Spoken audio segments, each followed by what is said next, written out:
A woman asks for 6 silver coins for a potion that will save her husband, whose back is broken. She only has 2. The hero looks at the vial containing the potion and can see right through it. It was deliberately made defective. 7 ingredients, 4 too many. 15% of the potency it should have. But let's go back. The day before, Daniel Carter woke up face down in sawdust on the floor of an abandoned workshop. Sawdust had filled his nose and mouth. He coughed so hard his ribs cramped. The last thing he remembered was the white light of headlights, the sound of an impact, and a thought about a teapot that he hadn't had time to finish.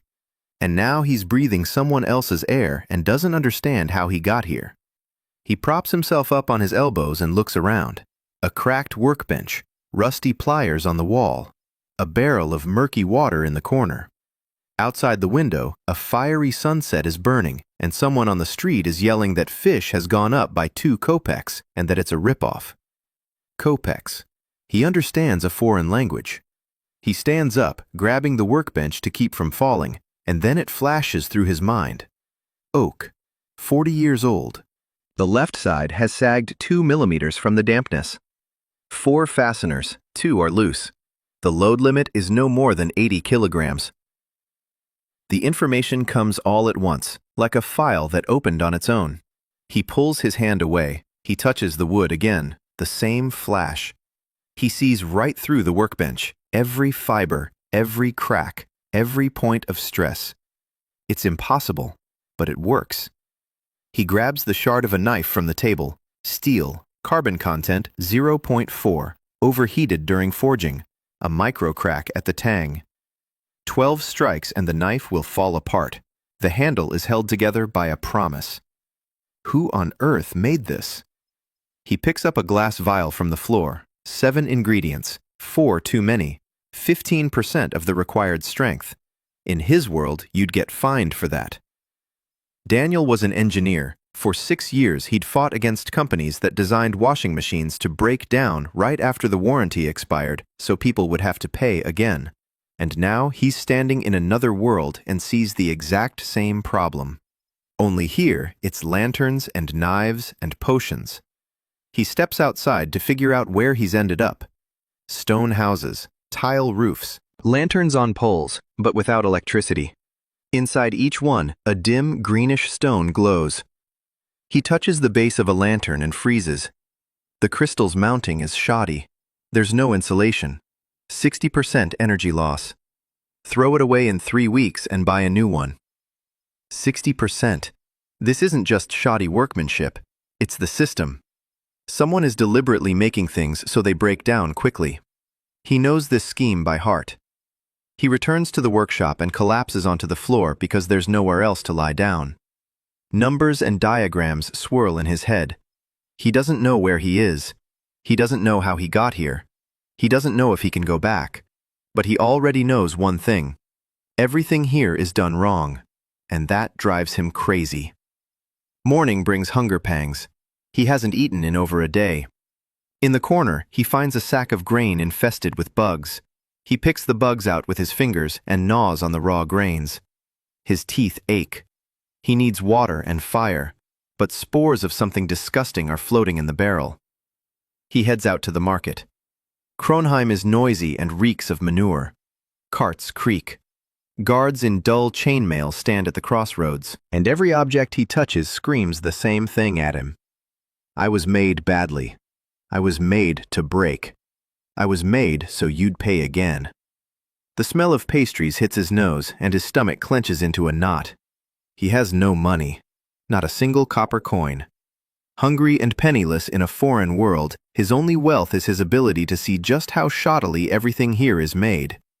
And this is where things get interesting. Near the tavern, he stumbles upon that very woman. Her face is flushed. Her hands are covered in flour. She shouts after a man in a blue cloak with a silver clasp. 6 silver coins for a vial of healing potion. She only has 2. Her husband fell off the roof and is lying there with a broken back. Without the potion, he won't be able to get up. The man doesn't even turn around. He adjusts his clasp and walks away. The woman watches him go, then turns and heads inside. and Daniel stands there, thinking about the vial from the workshop. 7 ingredients, 4 are extra, 15% potency. If he discards the excess and increases the concentration of the necessary ingredient, if he finds the right proportions, he can make the same potion. Cheaper, easier, using ingredients that grow in any garden. He walks into the tavern. Inside, it was cramped and stuffy. 5 tables, benches instead of chairs. The floor was covered in spit. It smelled of grease and sour beer. Behind the counter stood that same woman, rubbing her eyes with the back of her hand. Next to her were 2 children, a boy of 7 and a girl about 5. The boy was silently picking at a bowl of porridge. The girl was clinging to her mother's side. Daniel walked up to the counter. The woman looked up at him. Her eyes were red. Her face was angry. She said that if he'd come for a drink, she only had beer, and it was sour. Daniel said he'd like a bowl of soup on credit. She looked at him for a long time. Then she said she didn't give anything on credit. Then she looked at his face again and said, "All right, 1 bowl." She set a plate of thick broth and a piece of bread in front of him. Daniel ate slowly. The broth was hot and salty, and it was the best meal of his life. Or in his new life. He wasn't sure how to count it. As he ate, he listened. The tavern was simply called The Hall. The woman's name was Maggie Hall. Her husband was a carpenter. 3 days ago, he'd fallen from the roof of a house he was repairing on commission. His back. Something with his spine. He was lying upstairs and couldn't move. The healing potion from the Alchemist's Guild cost 6 silver coins. A guard's monthly salary was 2 silver coins. Maggie earned 3 silver coins from the tavern in a good month. She had 2 saved up. She was 4 short. Without the potion, her husband might be bedridden forever. Daniel finished his soup. Then he asked if she had any dried St. John's wort in the kitchen. Maggie looked at him as if he were crazy. Then she said there was a bundle in the pantry. She dried it to keep the flies away. Daniel asked about plantain. She had some. It grew behind the back wall, right in the mud. River moss. Maggie thought for a moment. Then she said the kids had brought some back from the riverbank last week.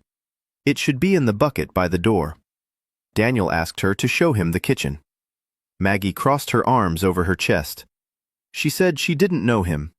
Didn't know where he was from. Didn't know why he wanted her herbs. And if he was a sorcerer, he should get lost, because she had enough problems without sorcerers. Daniel was silent for a moment. Then he said he wasn't a sorcerer.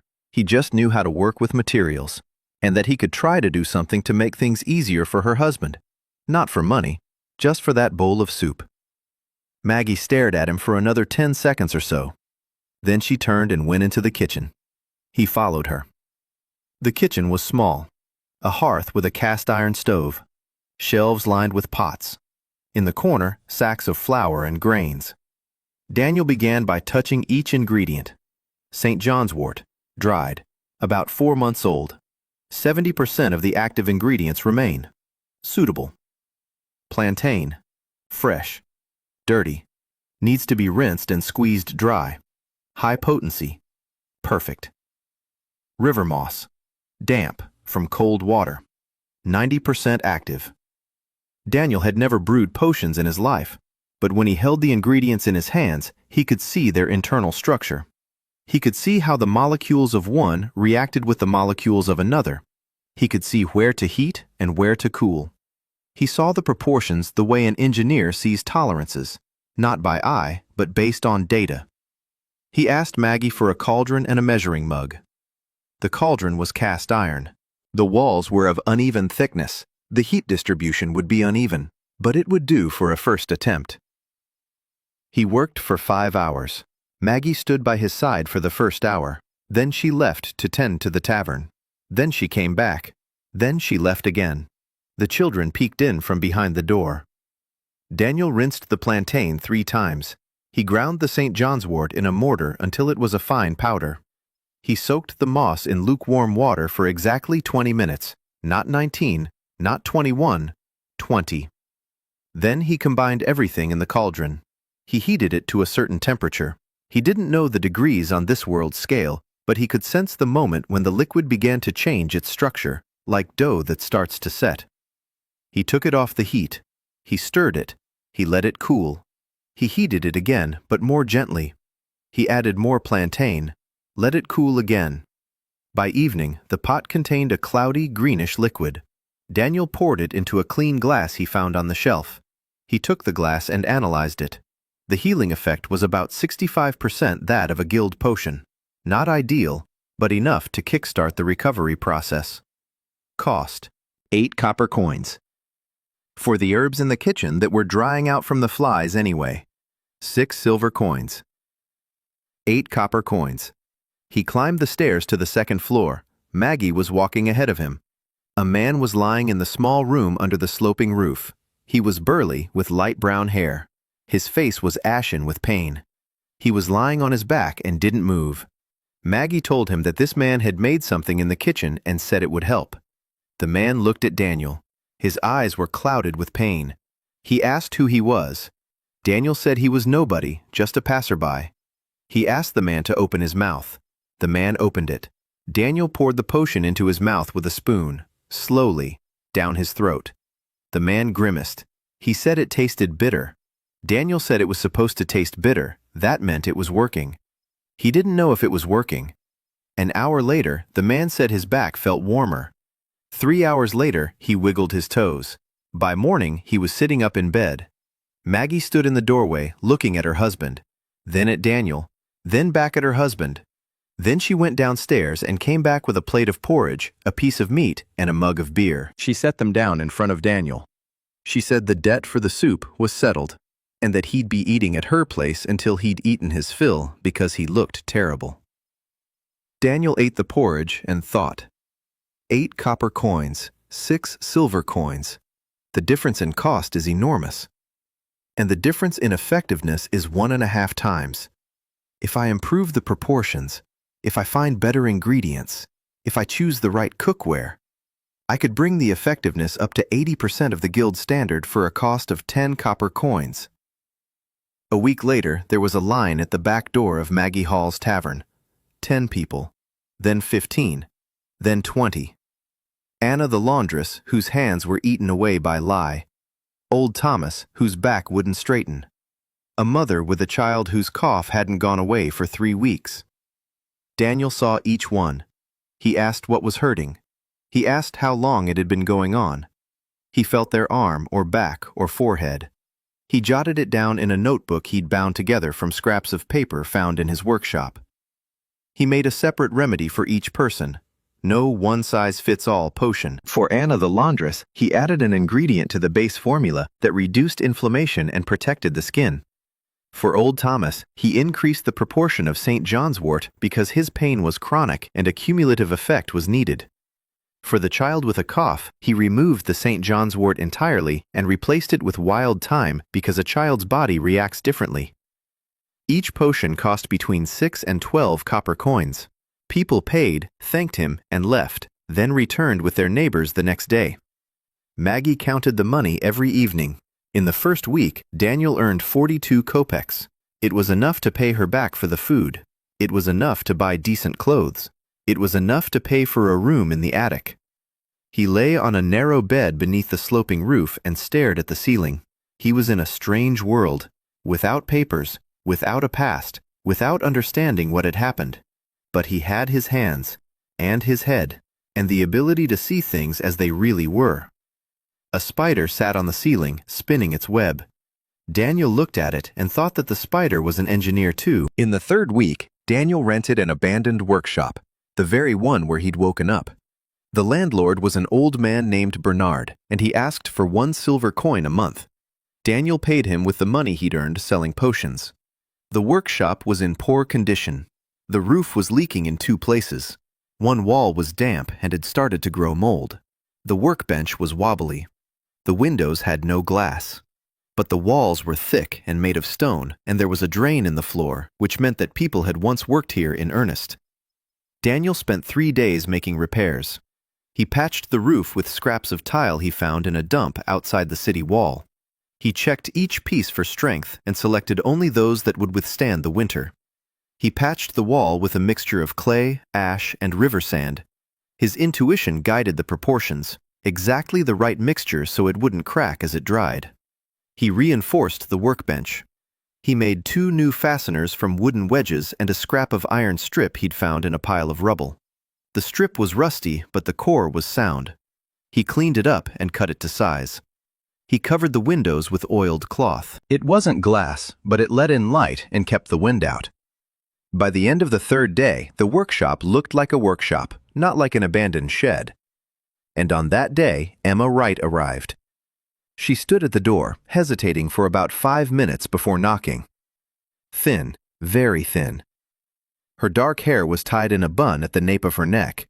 On her nose were glasses with thick lenses that she had clearly ground herself because the lenses were uneven. Her fingers were stained with chemicals, yellow, brown, and green. She said she'd heard about him at the market, that he made potions that actually worked, and that he charged 8 copper coins for what the guild sold for 6 silver coins. Daniel confirmed it. She asked if she could watch him work. Daniel asked why. She hesitated. Then she said she'd been expelled from the Alchemists Guild 4 months ago, for asking questions. Daniel asked what kind of questions. She said she'd asked the master why they added sage to a healing potion if sage neutralizes the active ingredient. The master said that's what the recipe says. She said there was a mistake in the recipe. The master said the recipe was 300 years old and couldn't possibly contain a mistake. She said that the age of the recipe doesn't make a mistake right. She was expelled the very next day, barred from working in any guild in the city. For 4 months, she lived on the streets and scraped by washing floors in taverns. Daniel listened and said nothing. Then he walked over to the shelf. He picked up a vial of the healing potion he'd brewed yesterday. He handed it to her. He told her she was right about the sage. It wasn't in the correct recipe. Emma took the vial. Her hands were shaking. She opened the stopper and sniffed it. Then she closed it and looked at him. Her eyes were shining. She said she wanted to work with him for food and a roof over her head.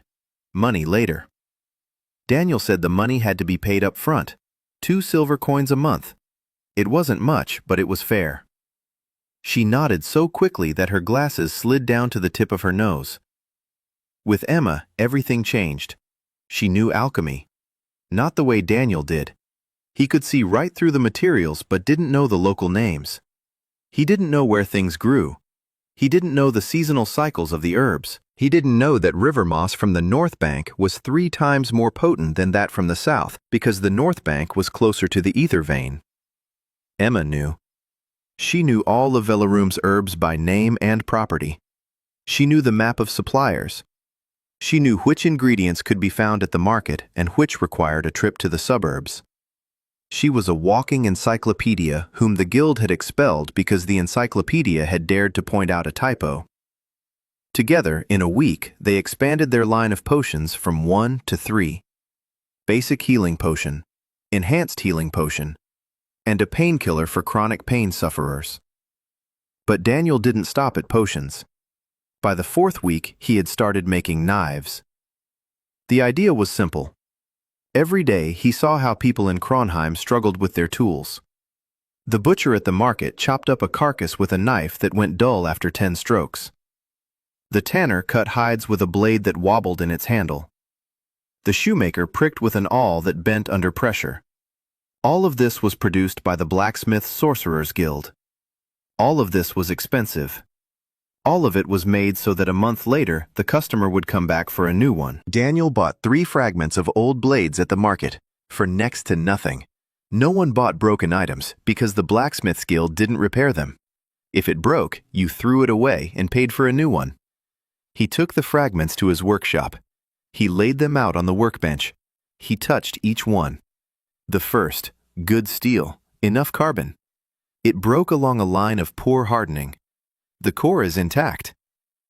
The second, worse steel, lots of impurities. But if he remelted and purified it, there'd be enough for 2 small blades. The third, junk, good only for nails.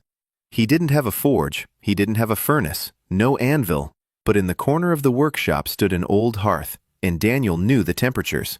He knew at what temperature steel becomes soft. He knew at what temperature it hardens. He knew when to strike and when to wait. He built the simplest of furnaces out of bricks and clay in half a day. Not perfect, but it worked. He made the bellows from a bull's bladder and 2 wooden slats. There was enough air to raise the temperature to the right level. He worked on his first knife for 3 days. He reforged the scrap. He straightened the blade. He made the tang long and thick so that the handle would be held in place not by glue but by its structure. The handle was made of ash, dense wood, grain running along the axis, 3 rivets, each one fitted perfectly.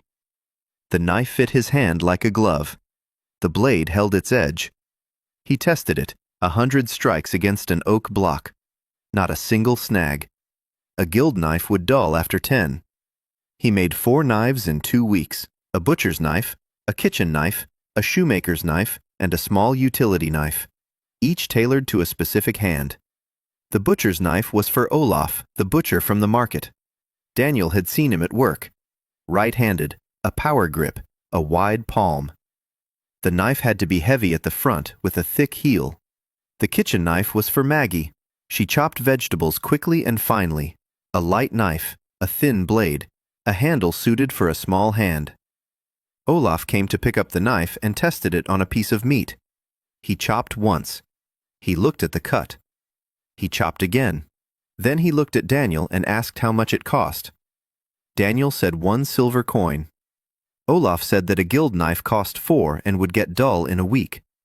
Then he fell silent. Then he took out a coin and placed it on the workbench. Then he asked if he could order 2 more for the apprentices. By the end of the 5th week, Daniel had a lineup of 3 potions and 4 knives. The workshop ran from dawn to dusk. Emma brewed potions. Daniel forged and assembled. Maggie kept the books and took orders at the tavern. Money was coming in, not much, but steadily. And every evening, Daniel would sit down at his workbench and draw blueprints. The next step, lamps. He'd seen the street lamps. He'd seen how the crystals inside them burned out in 3 weeks. He'd seen people buying new ones from the Enchanters Guild for 2 silver pieces. And he saw the solution. As simple as all genius ideas. A replaceable cartridge. Don't throw away the lamp, replace the crystal. Just like a light bulb. He sketched and calculated and recalculated, his head buzzing, and by midnight blood started flowing from his nose. He wiped the blood away with his sleeve and continued sketching. By morning, the design was ready. The lamp was simple. That was the whole idea. A tin casing, inside a socket for the crystal. A threaded socket. The crystal is inserted and secured with a quarter turn. Burned out. He unscrewed it. Inserted a new one. That was it. No one in Valarum had ever done it this way before. Because the Enchanters Guild sold lamps as complete units, the crystal was soldered permanently into the casing. When it burned out after 3 weeks, you'd throw away the whole lamp and buy a new one for 2 silver coins. Daniel spent 3 days on the prototype. He bought the metal at the market from a junk dealer, scraps from something large. He carved out the socket on his workbench with a file. He cut the threads by hand with a tap he'd made himself from a steel rod. That was the hardest part. The thread had to be even with consistent pitch. Otherwise, the crystal would rattle loose and lose contact with the housing. He messed up the first 2 sockets. The third one worked. He bought the crystal from a small vendor at the market, the cheapest one available, a fragment of something much larger, for 3 copper coins. He inserted the crystal into the socket. He turned it a quarter turn. The crystal flashed to life. The light was even and warm, not greenish like city streetlights. Warm. Because Daniel had chosen the thickness of the tin screen to cut off the cold part of the spectrum. He didn't know what it was called in the terminology of this world, but he knew the wavelengths. And he knew that the human eye responds better to warm light in the evening. Engineering nerdiness in its purest form. But the lamp glowed beautifully. He took it to Maggie. He set it on the counter in the tavern. Maggie looked at the lamp, then at Daniel, then back at the lamp. She said the light was nice. Daniel said that when the crystal went out, you had to twist it like this, pull it out, and insert a new one. A new crystal costs 3 copper coins. Not 2 silver coins for the whole lamp. 3 copper coins for a crystal. Maggie was silent. Then she said he was crazy. Then she said she needed 5 of them, for the whole tavern. The patrons saw the lamp.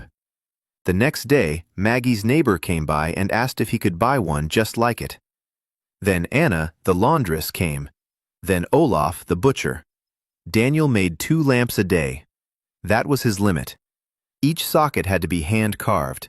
Each body had to be custom-fitted. He worked 14 hours a day, and by evening his hands were shaking and his temples were throbbing. A week later, he had 20 orders and couldn't fulfill them. He needed help. But not just any help. He needed someone who knew how to work with metal. The answer came on its own, or rather, she came on her own. Lieutenant Sarah Finch, former lieutenant. She came to the workshop in the 6th week, tall, short dark hair, straight back, a stern face. Her left arm ended just below the wrist. The stump was bandaged with clean cloth. She brought a sword, an issue sword, a guard's sword. She said the blade had come loose in the hilt and that the blacksmith's guild was asking for 1.5 silver coins for the repair. She didn't have 1.5 silver coins. She had almost nothing at all. A guard's disability pension is 5 copper coins a month. She asked him to repair the sword. Daniel took the sword. Standard guard steel. Not bad. The blade is fine. The problem was with the tang. The rivet holding the hilt in place had come loose. 10 minutes work. He repaired it right in front of her. He knocked out the old rivet, put in a new one, tightened it, checked it. It held. He handed it back to her. He told her it was free. Because it took 10 minutes, not 1.5 silver coins. Sarah took the sword. She checked the grip, swung it with her wrist, nodded. Then she looked at her left hand, or rather what was left of it, and said that the Artifact Guild charges 12 gold pieces for a prosthesis. That was her 10-year pension. She asked if he could do it. She fell silent. Daniel looked at the stump. He asked for permission. She nodded. He touched it. The bone had healed well. The muscles in the forearm were fine. There were nerve endings. The ligaments were intact up to a certain point. It was workable. He said he could try. He wouldn't promise anything, but he'd try. She asked how much it would cost. He said they'd discuss it later. First, he had to make it. The prosthesis became his most challenging project. He worked on it for 2 weeks alongside the lamps and potions. During the day, he made lamps and took orders. At night, he drew up blueprints for the prosthesis. The problem was the attachment. Sarah's stump was long. Her forearm muscles were intact. This meant that when she tensed her muscles, the shape of the stump would change. If the attachment was rigid, it would press against her when she tensed and chafe when she relaxed. She needed an attachment that could adjust. He devised a system consisting of a leather sleeve with movable plates. The plates were made of thin steel and mounted on hinges. When the muscles contracted, they pushed the plates apart, distributing the pressure evenly. When the muscles relaxed, springs returned the plates to their original position, and the attachment hugged the stump tightly. He made the hand out of wood and steel. The 5 fingers are hinged, not each one separately, but in 2 groups. The thumb is separate, the other 4 are together. It's a clamping grip. Pull the cable on the back, and the fingers clench. Let go, and they open. The cable is controlled by the movement of the forearm. He tensed his muscle, and the hand clenched. He relaxed, and it opened. It was crude, very crude by the standards of his former world. But for a world where a prosthesis was a wooden stick with a hook, it was a miracle. He made 3 interchangeable hands. The first was for everyday use, with movable fingers, for eating, dressing, and simple tasks. The second was for combat. Instead of fingers, it had a steel clamp that held the hilt of a sword or shield firmly in place. Not pretty, but reliable. The third was for precision work. Narrow fingers with soft pads, for writing, for working with mechanisms, for anything that requires precision. All 3 attached to the same sleeve. A click and they were swapped out. 4 seconds. He called Sarah into the workshop. She came in. She saw the 3 brushes laid out in a row on the workbench. She looked at them, then at Daniel. He slipped the sleeve onto her hand, tightened the fastener, asked her to tense her hand. The plates shifted. The sleeve fit snugly but without pressure. Then he inserted the first brush, the everyday one. It clicked into place. He asked her to tense her muscle as if she were clenching her fist. Her fingers clenched. She looked at her hand, her new hand. She clenched and unclenched it, clenched and unclenched. Then he showed her the second one, the combat hand. She inserted the sword into the clamp. She gave it a twist. The sword held fast. Then the third one, for delicate work. She picked up a pen from the table. She drew a line on the paper, a crooked one, unsteady, but a line. She stood in the middle of the workshop, holding a quill in a hand that hadn't been there a month ago. She was silent. Emma sat in the corner, biting her lip. Maggie stood in the doorway with the kids. Daniel said the mount would need a couple more days of fine-tuning, and that the grip could be improved, and that the cable needed to be lubricated once a week. Sarah told him to shut up. Then she said she needed a job. Daniel said he needed a security chief, because the guilds would be coming to see him soon, and he'd need someone who knew how to stand in the doorway without blinking. Sarah didn't smile, but she nodded. The guild's first visit took place the following week. A man from the guild arrived on Wednesday morning. Short, round, a shiny bald spot, a cloak with silver trim, the emblem of the Enchanters Guild on his chest. He walked into the workshop as if he were entering his own home. No knock, no greeting. He looked around. He touched the lamp on the table. He touched the vial of potion. Then he looked at Daniel and smiled. The smile was oily. He said his name was Arnold Fetter, and that he was a representative of the Council of the Seven Guilds on matters of craftsmanship, and that Master Carter was conducting business without a guild license, which in itself constituted a violation of paragraph 16 of the Kronheim Craftsmanship Code. Daniel asked what a guild license was. Fetter explained that to sell any product in the city, one must be a member of one of the 7 guilds or hold a license from a guild. The license costs 20 gold pieces a year. Membership is free, but there is an initiation fee of 10 gold pieces and a 3-year apprenticeship. Daniel asked what would happen if he didn't join or buy a license. Fetter said that in that case, he would be declared a heretic of the craft, his goods would be confiscated, and his workshop would be shut down. Daniel was silent.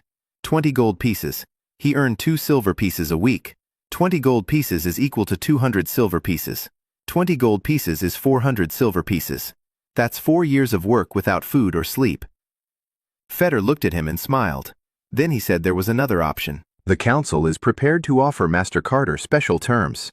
300 gold pieces in a lump sum, in exchange for the full buyout of his recipes and blueprints, and a commitment to cease independent operations. 300 gold pieces. Daniel did the math in his head.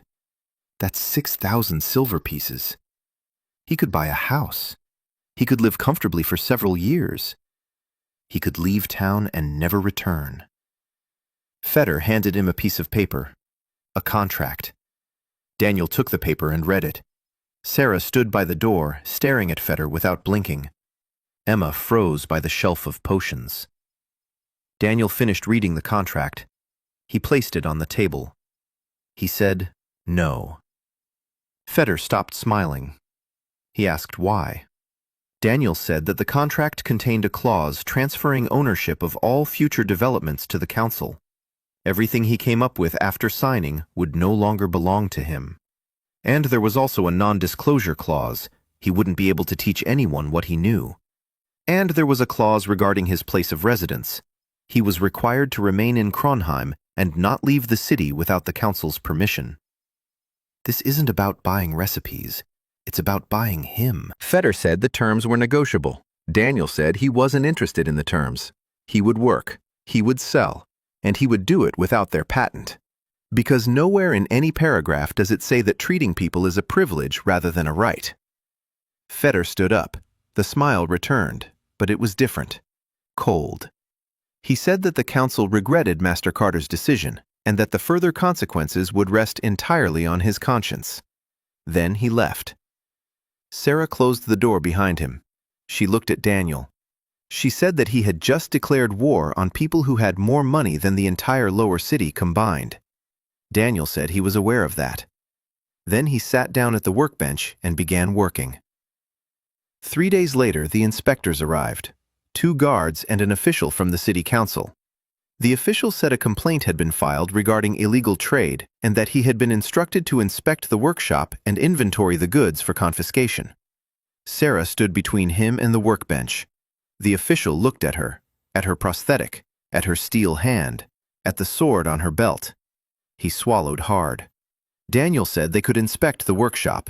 He didn't object, but he wanted the official to explain exactly which law he intended to use to confiscate the medicinal herbs.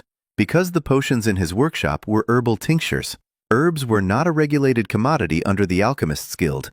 Only products based on arcane crystals are subject to regulation, and there isn't a single crystal in his potions. The official paused. He rummaged through his papers. He leafed through them for a long time. Daniel waited.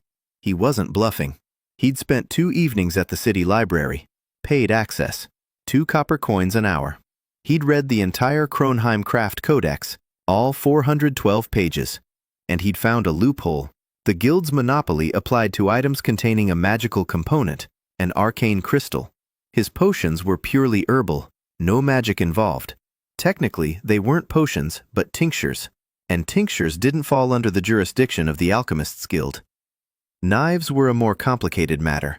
Knives involved metalworking, and metalworking fell under the Blacksmiths Guild. But he found another loophole. The law prohibited production and sale, but it didn't prohibit repair. Technically, Daniel wasn't making new knives, he was reforging old ones, repairing them. And repairing someone else's property didn't require a guild license. A minor legal loophole, but enough to slip through. The official read the papers. He flipped through them. He read. Then he closed the folder. He looked at the guards. The guards were looking at the lamp that cast a warm, even light on the table. One of them quietly asked how much one like that cost.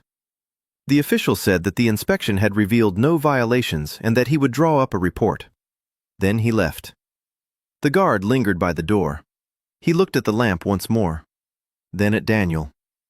Daniel said that the lamp cost 1 silver coin and the replacement crystal cost 3 copper coins. The guard nodded and left. The next day, he returned, without his uniform, accompanied by his wife. He bought 2 lamps. It was a small victory, but Daniel knew that small victories didn't win the war. The guilds had backed down because they hadn't expected legal resistance. But they'll be back, with different arguments. In the 7th week, Lily Bennett showed up at the workshop.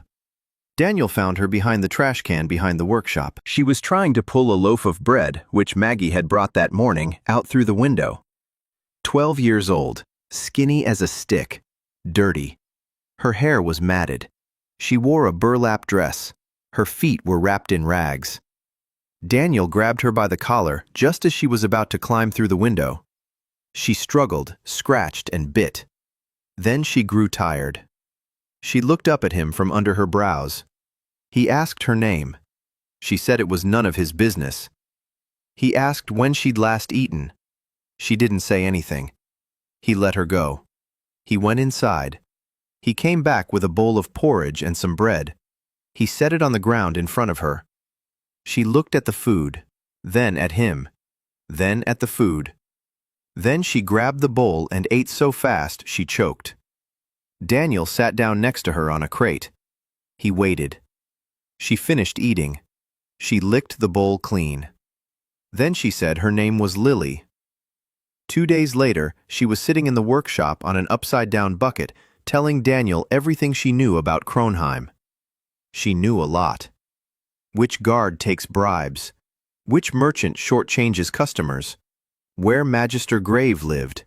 How many guards were at the Alchemists Guild warehouse? What time the guard shift changed at the North Gate? Where the herbs were brought from on Thursdays?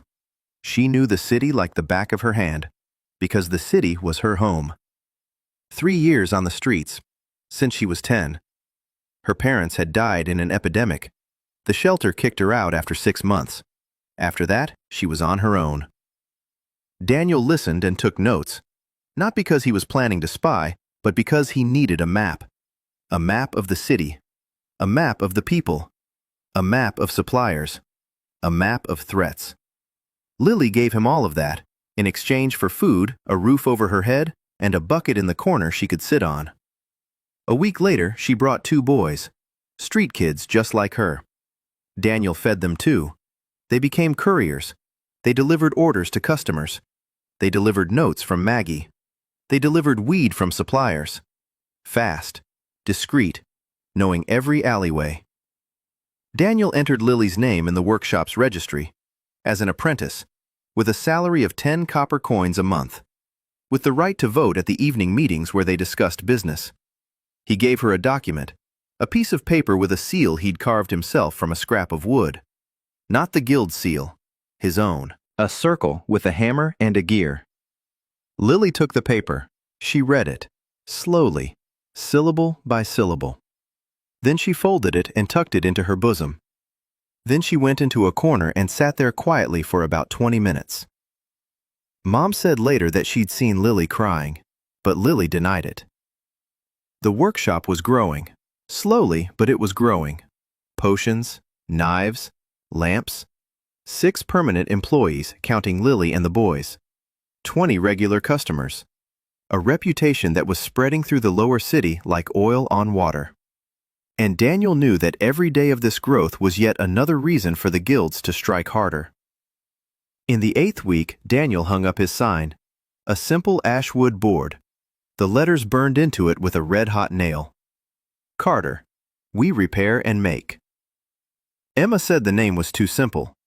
Daniel said the name had to be one that even an illiterate person could remember on the first try. Maggie said she liked it. Sarah said she didn't care either way. Lily said the boys at the market were already calling him Master Chinin. That was even better. On the first day after the sign went up, 14 customers came in. On the second, 20. By the third, Daniel had stopped counting. The line stretched from the workshop door all the way to the corner of the street. People came in the morning and waited for hours. They brought everything: broken locks, leaky pots, cracked axes, torn boots, and fogged-up mirrors. Daniel couldn't fix most of it because he didn't have the materials or tools. But he picked up every item. He examined each one, and he explained to each owner what was broken and why. To Griff, the shoemaker, he said that his knife from the blacksmith's guild had been tempered unevenly and that the blade would always dull faster on the right side. To Anna, the laundress, he showed that her washing kettle had a crack at the bottom that wasn't leaking yet but would start leaking in a month, and that if he filled it with tin now, the cauldron would last another 2 years. To Olaf, the butcher, he explained that the hooks on which he hung the carcasses were made of soft, unhardened iron and that they would bend under the weight in winter when the meat was heavier. People listened. They nodded. Some were angry, but not at Daniel, at those who had sold them these things. Some said nothing and walked away, but they came back. They always came back, because no one had ever explained to them before that they were being cheated. They simply thought that things broke because that's just the way the world works. Daniel worked 7 days a week, from dawn until late at night. Emma brewed potions in the back room. 3 kinds: a basic healing potion for cuts and bruises, a stronger one for fractures and inflammation, a pain-relieving for chronic pain. She'd learned to make them on her own without his supervision. He checked every batch. He touched every vial. He checked the ingredients. Emma rarely made mistakes, and with each passing week, even less so. Sarah handled security and logistics. Lily's 2 boys worked as couriers. Maggie took orders at the tavern, which had become their unofficial reception point. The money was coming in, not quickly, but steadily. 2 silver coins a week turned into 4, then 6. Daniel paid everyone. Emma 2 silver coins a month, Sarah got 2.5, Lily got 10 copper coins. The boys got 5 each. Maggie received a percentage of the orders taken through the tavern. The rest went toward materials, rent, and what Daniel privately called his rainy day fund. Because a rainy day would come. He knew that. In the 10th week, Daniel made his most important invention of the first period. He was already selling the lamp with a replaceable crystal, but the crystals in it burned out in 3 weeks, just like the ones in the guild's lamps. The only difference was that a replacement cost 3 copper coins instead of 2 silver ones. Cheaper, but not ideal. Daniel wanted the crystal to last longer. He took the crystal and held it in his hands for half an hour. He just held it and looked inside. The structure of the arcane crystal was more complex than he'd thought. A crystal lattice with energy inside. The energy flowed along the facets. When the crystal was inserted into the lamp, it began to release energy through the contact point. The point was small. The flow through it was strong, like water through a narrow pipe. The pressure was high. The crystal burned out from its own current. The Enchanters Guild knew this and did nothing about it. Because the faster it burned out, the more often people bought it. Daniel saw a solution. He needed to increase the contact area. Not just 1 point, but 3 or 4. Distribute the current evenly. The pressure drops. The crystal lasts longer. He redesigned the socket. Instead of a single contact pin, he made 4. He arranged them evenly around the circumference. Each one barely touches the crystal's face. The flow is divided into 4. The pressure on each point drops 4-fold. The crystal should last not 3 weeks, but 3 months. He inserted the crystal into the new socket.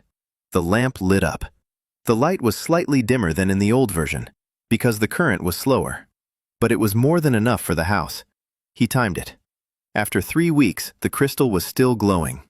After a month, it was still glowing. After 6 weeks, it began to dim. After 7, it went out.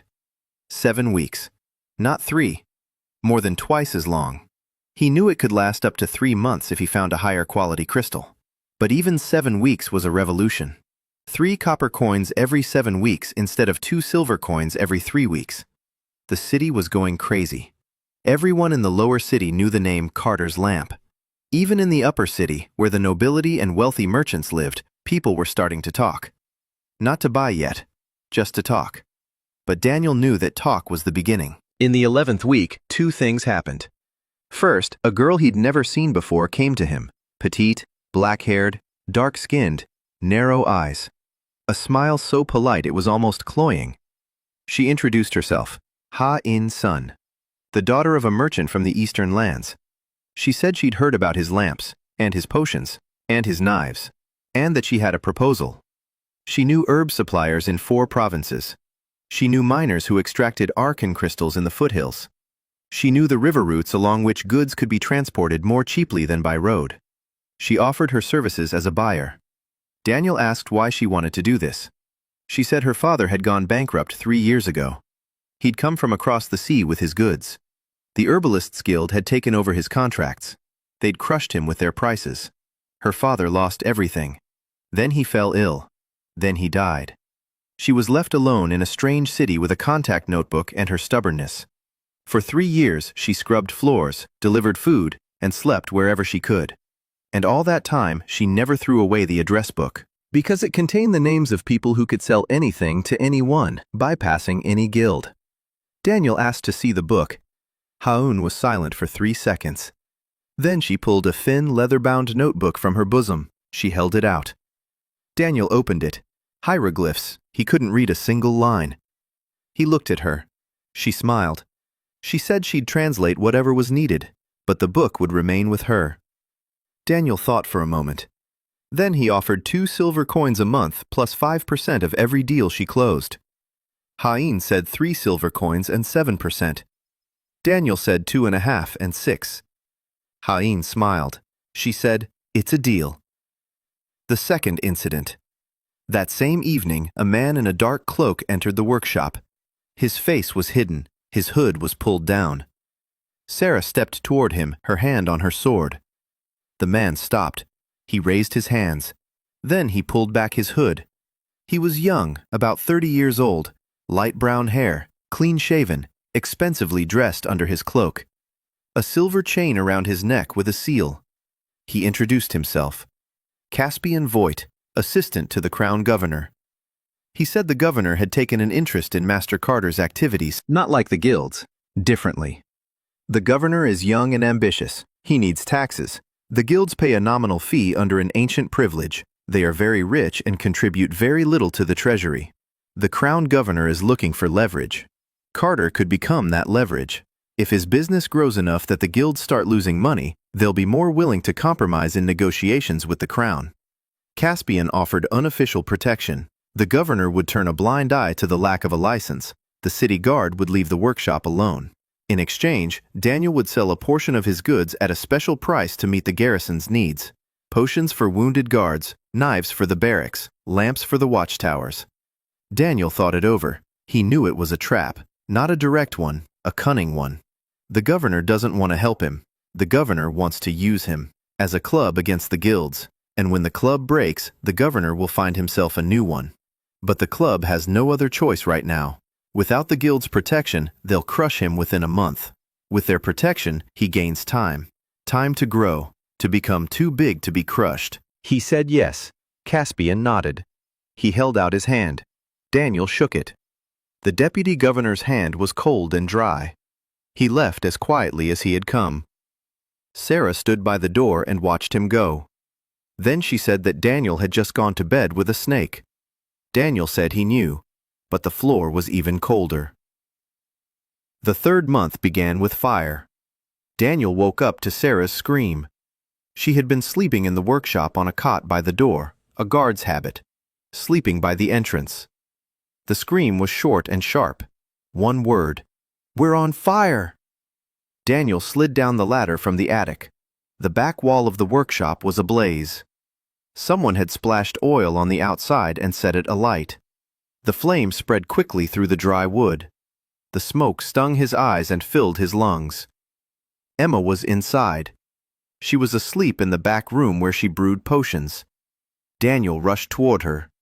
The back room door was jammed shut by the heat. He rammed it with his shoulder. Once, twice, 3 times. The door wouldn't budge. Sarah came over and struck the doorframe with her steel hand. The wood cracked. The door swung open. Emma was sitting on the floor, coughing. Her eyes were closed. Her glasses were in her hand. Daniel picked her up. She was light. Too light. He carried her outside. Sarah put out the fire. All by herself. A barrel of water stood against the wall. She scooped it up with a bucket and poured it out. With one hand. Her prosthetic. The steel hand wasn't afraid of fire. Neighbors came running. Olaf the butcher. Griff the shoemaker. 2 workers from the weaving mill around the corner. They helped carry water.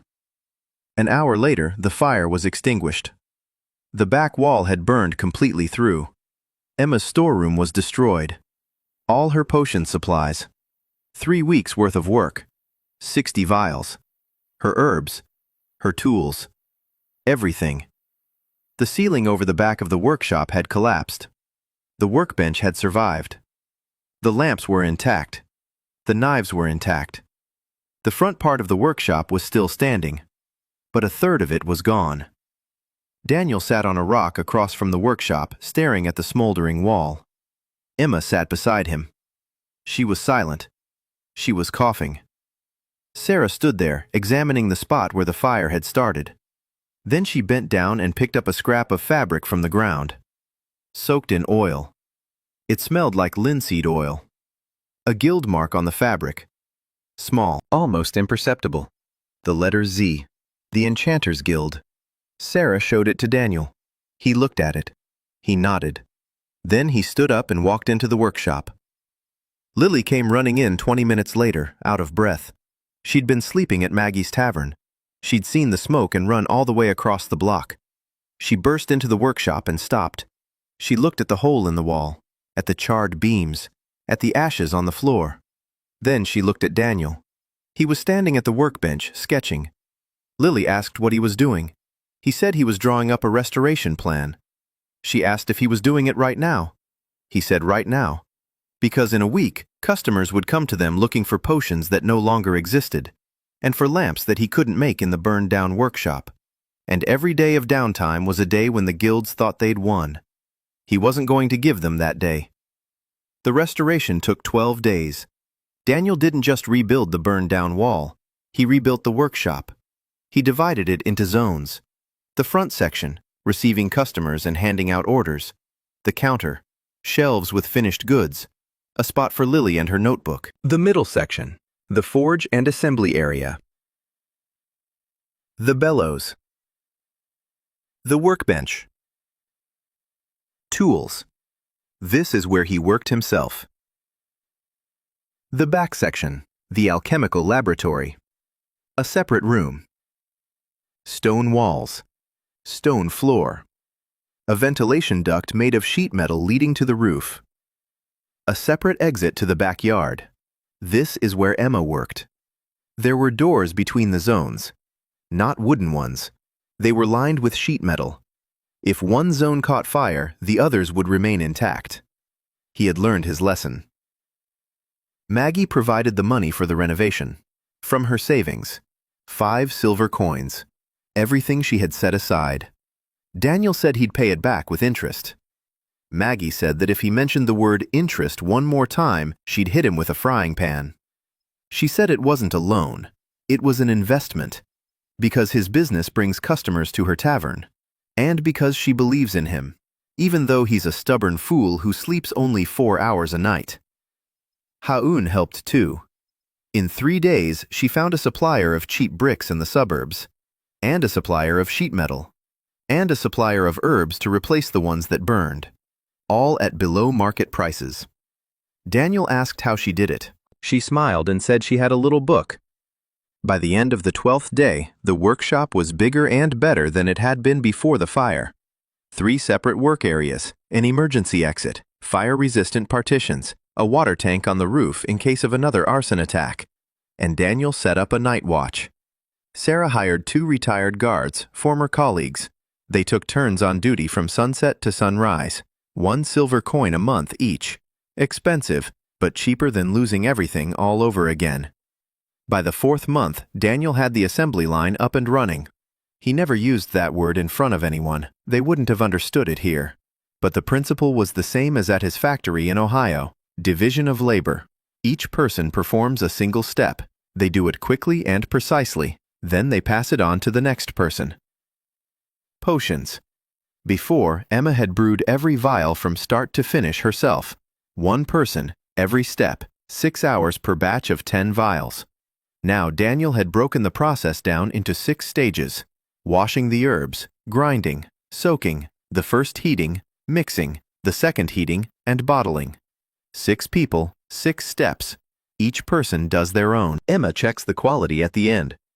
A batch of 10 jars in 2 hours instead of 6. 3 times faster. And most importantly, each of the 6 workers mastered their operation in 2 days. Not 3 years as in the guild. In 2 days. Because he taught a single movement, a single skill, not the entire craft, but 1 step. That was the key. The guilds kept their knowledge secret because the knowledge was holistic. To brew a potion, you had to know everything. All the ingredients, all the proportions, all the temperatures, all the subtleties. 3 years of training. And secrecy made sense because a master could leave and take all that knowledge with him. But at Daniel's, each worker knew only their own stage of the process. The washer knew how to wash. The grinder knew how to grind. No one knew the entire recipe except Emma and Daniel, but together they made potions faster and cheaper than the entire guild. The price dropped even further. The basic healing potion now cost 5 copper coins. 5. While the guild's version cost 6 silver coins. The difference was so staggering that people couldn't believe it.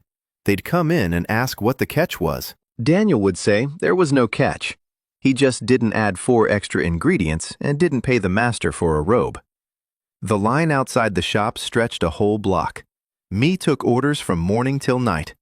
Ha-in hauled herbs from the suburbs in a cart she'd hired for 7 copper coins a day. Lily and her boys darted around the city like quicksilver. Sarah stood by the door and looked out at the world with that gaze that made people lose any desire to cause trouble. Daniel worked. He forged. He gathered. He sketched. He checked. He counted. At night, he shook with exhaustion. His temples throbbed. Blood ran from his nose. He wiped it away and carried on.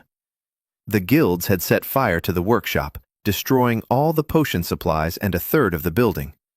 Daniel rebuilt the workshop in 12 days, dividing it into 3 fire-resistant sections.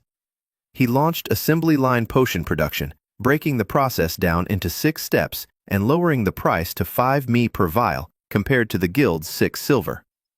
In the 5th month, Celestina Davenport arrived.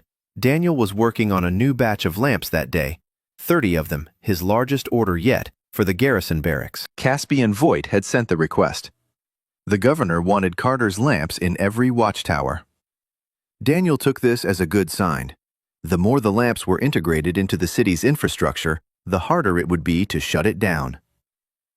The door opened, and a woman he wasn't expecting walked in. Tall, light hair styled in an elaborate updo. Her posture was so upright that Daniel instinctively straightened up himself. An expensive dress, delicate fabric, lace on the gloves. She looked as if she'd stumbled into the workshop by accident while searching for the ballroom. She looked around. She looked at the horn, at the workbench cluttered with parts, at Emma stained with chemicals, at Sarah with her prosthetic limb, at Lily on the overturned bucket. Then she looked at Daniel. He was standing by the workbench with a file in his hand and sawdust in his hair. She introduced herself. Celestine Davenport, the youngest daughter of Baron Davenport. 5 years in the Enchanters Guild. Daniel grew wary. The Enchanters Guild. The very same one whose mark was on the fabric used to set his workshop on fire. Celestina noticed his gaze. She said she'd left the guild a week ago, of her own accord. Daniel asked why. She said she was bored. For 5 years, she'd sat in the guild's workshop polishing crystals for lamps. 8 hours a day, polishing crystals. All the same. Same size, same shape, same purpose. 5 years. Because she was a woman and the guild didn't trust women with anything more complicated than polishing. Then, at the market, she overheard an old woman telling her neighbor about a lamp with a replaceable crystal. The old woman said that for the first time in 10 years, she could see her granddaughter's face clearly, because the light was even, warm. It doesn't flicker. Celestina went to look at this lamp. She stood in line for half an hour. She picked up the lamp. She unscrewed the crystal. She screwed it back in. And she realized that this simple mechanism was more interesting than anything she'd done in the 5 years she'd been in the guild. She asked if she could work for Master Carter. Daniel asked what she could do. She said she could polish crystals, and that she could speak 4 languages, and play the lute, and make small talk, and choose wine. Daniel said. Emma chuckled quietly behind his back. Celestina added that she also knew how to take apart mechanisms, any kind, ever since she was a child.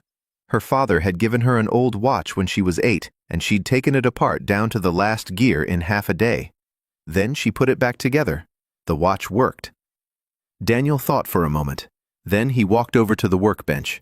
He picked up one of his lamps, a new one, a fully assembled one. He placed it in front of Celestina. He told her she could take it apart and put it back together, and that he'd time her. Celestina took off her gloves. Her fingers were long and slender. Her nails were trimmed short. Not aristocratic nails, a worker's nails. She picked up the lamp. She turned it over in her hands, found the socket, unscrewed the crystal, bent back the case clips, removed the shade, pulled out the inner frame. She laid them out on the table, 8 parts in a row. Then she put them back together, in reverse order, precisely, without a hitch. The lamp lit up. Daniel looked at her. Then he said he needed someone for the watchmaking workshop. He was planning to open it in 6 months, but until then, she'd have to work on the lamp assembly line. Celestina asked how much the pay. Daniel said 2 silver coins a month. She looked at him for a long time. Then she smiled. She said that 2 silver coins was less than what her father paid the stable hand. Then she said she agreed. She took off her lace cuffs and hung them on a nail by the door. And she stayed. The team was assembled. Maggie handled finances and order processing. Emma managed the alchemy workshop. Sarah handled security and logistics. Haun handled procurement and trade. Lily ran intelligence and the courier service. Celestina worked on the assembly line and was preparing for the clock workshop. 6 women surrounding a single engineer. Daniel sometimes caught himself thinking that if any of his colleagues at the factory in Ohio saw this, They'd conclude he'd ended up not in a fantasy world, but in a very strange dream. But he had no time to think about that. In the guild's 6th month, they switched to a new tactic: counterfeits. Lily brought the first piece of news. She had run back from the market, out of breath and flushed. She said that at the Southern Bazaar they were selling potions bearing his mark. But not his. Daniel went to take a look. On the merchant's stall stood vials, with stoppers, with his symbol on the side, a circle with a hammer and a gear. He bought one, opened it, sniffed it. Tinted water. No healing effect whatsoever. 0. He picked up a second one. Same thing. A third one. Slightly better, but only 3% effective. Useless. The vendor didn't know who supplied it to him, or at least said he didn't know. It was just cheap. 3 copper coins per bottle. Cheaper than Daniel's. People bought it. They thought it was his product. They drank it. It didn't help. They got angry. They started saying that Carter's potions had stopped working, that he'd gotten rich and started cutting corners, that it had all been a scam from the very beginning. Daniel knew this scheme. In his world, it was called brand sabotage. Flood the market with a cheap knockoff under someone else's name. The buyer gets disappointed. The original's reputation crumbles. Classic. But he had an answer. He sat down at the table and thought for a full day. Then he developed a triple check system. First, the notch at the bottom of the bottle. 3 parallel lines, hand-carved with a chisel. It could be faked, but it took time and effort. Second, the color of the wax on the stopper. His potions were sealed with green wax, not just any green, but a specific shade. He added a drop of copper sulfate to the wax, giving it a slightly bluish tint. The counterfeits were sealed with ordinary green wax. The difference was subtle but visible if you knew where to look. Third, a hidden mark inside the stopper. A small letter K carved into the underside of the stopper. It's not visible from the outside. You have to pull out the stopper to see it. He gathered everyone, the employees, the customers, and Lily's boys, and he showed them. 3 signs: the notch, the wax, the letter. If all 3 were present, it was his potion. If even one was missing, it was a fake. Lily and the boys walked all over the lower city in 2 days. They explained it to every regular customer. They showed them. They taught them how to check. At the market, Daniel set up a table. Once a week, on Wednesdays, anyone could come and bring a vial, and he'd check it right there in front of them, for free. Counterfeits began to decline. Merchants were afraid to sell them because buyers were now checking them. The guilds had wasted their money. But Daniel knew this was just one round, not the fight itself. Celestina Davenport, a former master artisan of the Enchanters Guild with a talent for mechanics, joined the team. The guilds began flooding the market with counterfeit potions bearing Carter's mark. Daniel introduced a triple verification system for authenticity and taught the townspeople how to distinguish genuine goods from fakes. In the 8th month, an old man came to Daniel. His name was Harold. He was about 60, maybe older. His skin was as weathered as an old boot. His eyes were weary. He leaned on a cane made from a crooked branch. His left leg ended below the knee. A wooden stump, rough, wrapped in rags. He sat down on a bench by the counter and said he hadn't come for a potion. He'd come because he'd heard about the Guardian, about the 3 brushes, about the snap and the replacement. He asked if Master Carter could do anything for his leg. Daniel asked him to remove the stump. Harold did. The stump was red, chafed, calloused. The skin was cracked in places. 30 years on a wooden prosthesis. 30 years. Daniel crouched down in front of him. He asked for permission to touch it. Harold nodded. Daniel placed his hand on the stump. The information came instantly. The bone had fused long ago and was solid. The muscles were atrophied, but alive. The skin was sensitive. The nerve endings were active. That meant it hurt every day, every step. 30 years of pain. Daniel removed his hand. Then he took out a piece of paper and a pencil. He asked Harold where it hurt the most. Harold pointed to the inner side, where the bone was closest to the skin. Daniel made a note of it. He asked if he liked walking upstairs. Harold looked at him strangely. Then he said he lived on the second floor. 12 steps. Every climb is a trial. But he's used to it. Daniel wrote it down. He asked how much he weighed. Harold didn't know. Daniel guessed by eye. About 80 kilograms. He wrote it down. He asked if he walked on uneven ground, through mud or over rocks. Harold said he was a former farmer. Fields and roads were his life. Daniel wrote it down. Then he said he'd come back in 4 days. For 4 days, he worked exclusively on the prosthesis. The lamps and knives were put away. Emma ran the workshop on her own. Sarah was clearing out the backlog. Ha-un brought in a shipment of herbs and unloaded it with Lily's boys. The workshop carried on without him. He shut himself in the smithy and worked. A prosthetic leg was more complicated than a prosthetic arm. An arm performs precise movements. A leg bears weight, 80 kilograms with every step. The main problem is the foot. A wooden stump is rigid. When it touches the ground, the impact travels upward along the bone. After 30 years, the bone aches from every such impact. Shock absorption is needed. A spring. He carved the foot out of ash wood, hard wood, but the shape isn't flat. It's curved, like a leaf. The front part curves slightly upward. The back part does too. With each step, the foot springs slightly. Not much, but enough to soften the impact. Between the foot and the sleeve, he installed a steel hinge, an ankle joint. Simple. Single axis. Forward and backward. That's enough for walking up and down stairs. Without the hinge, every step on a stair is torture. With the hinge, the foot adjusts to the angle. He made the sleeve out of tanned leather. Thick. Soft. He took the mold from Harold's stump, a clay cast, and then shaped the leather to fit the cast. Inside the sleeve is a soft wool pad. Between the pad and the leather is a thin layer of felt.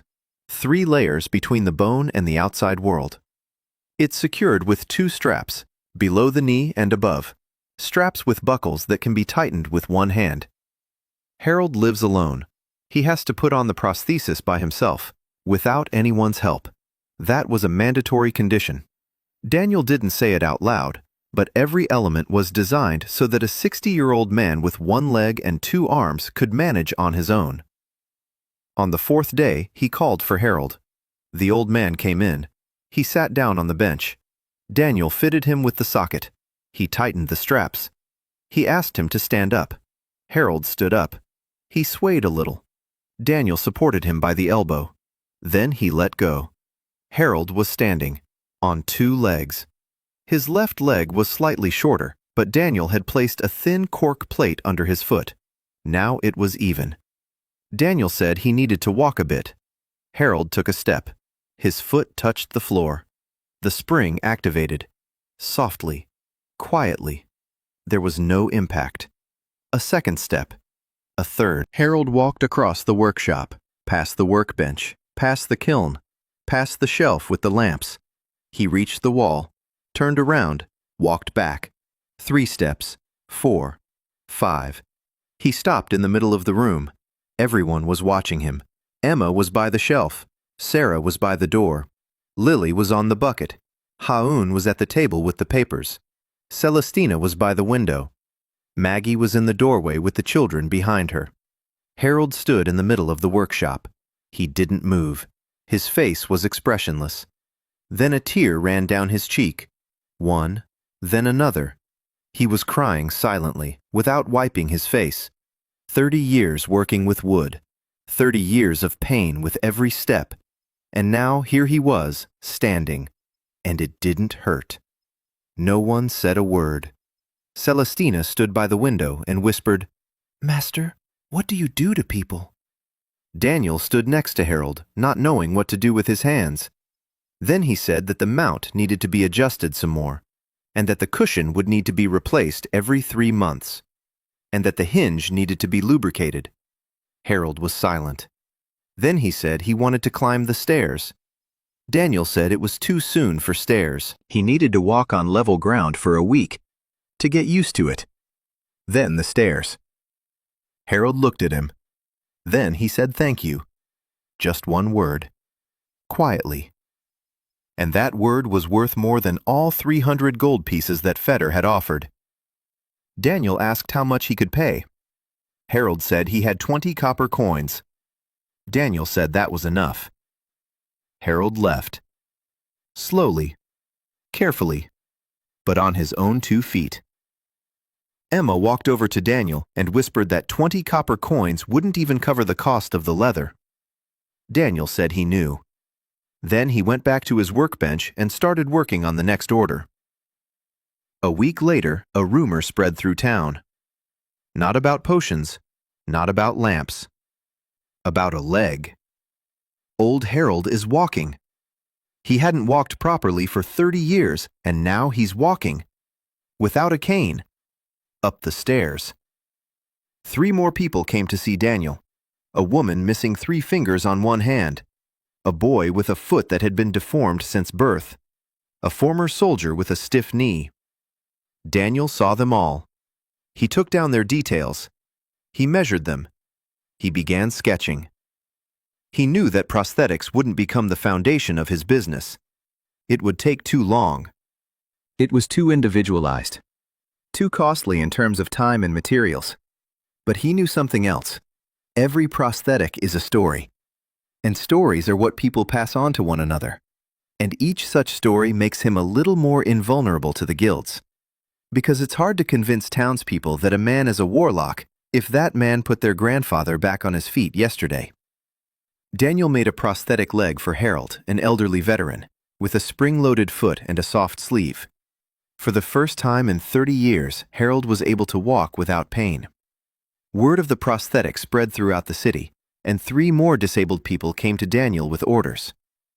In the 10th month, the guild struck a blow against their supply chain.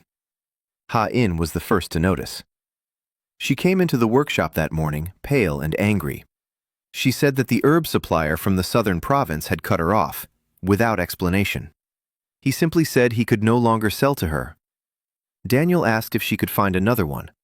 She said she had. The second one turned her down too.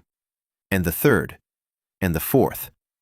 All suppliers within a 3-day journey of Kronheim had simultaneously stopped selling her anything.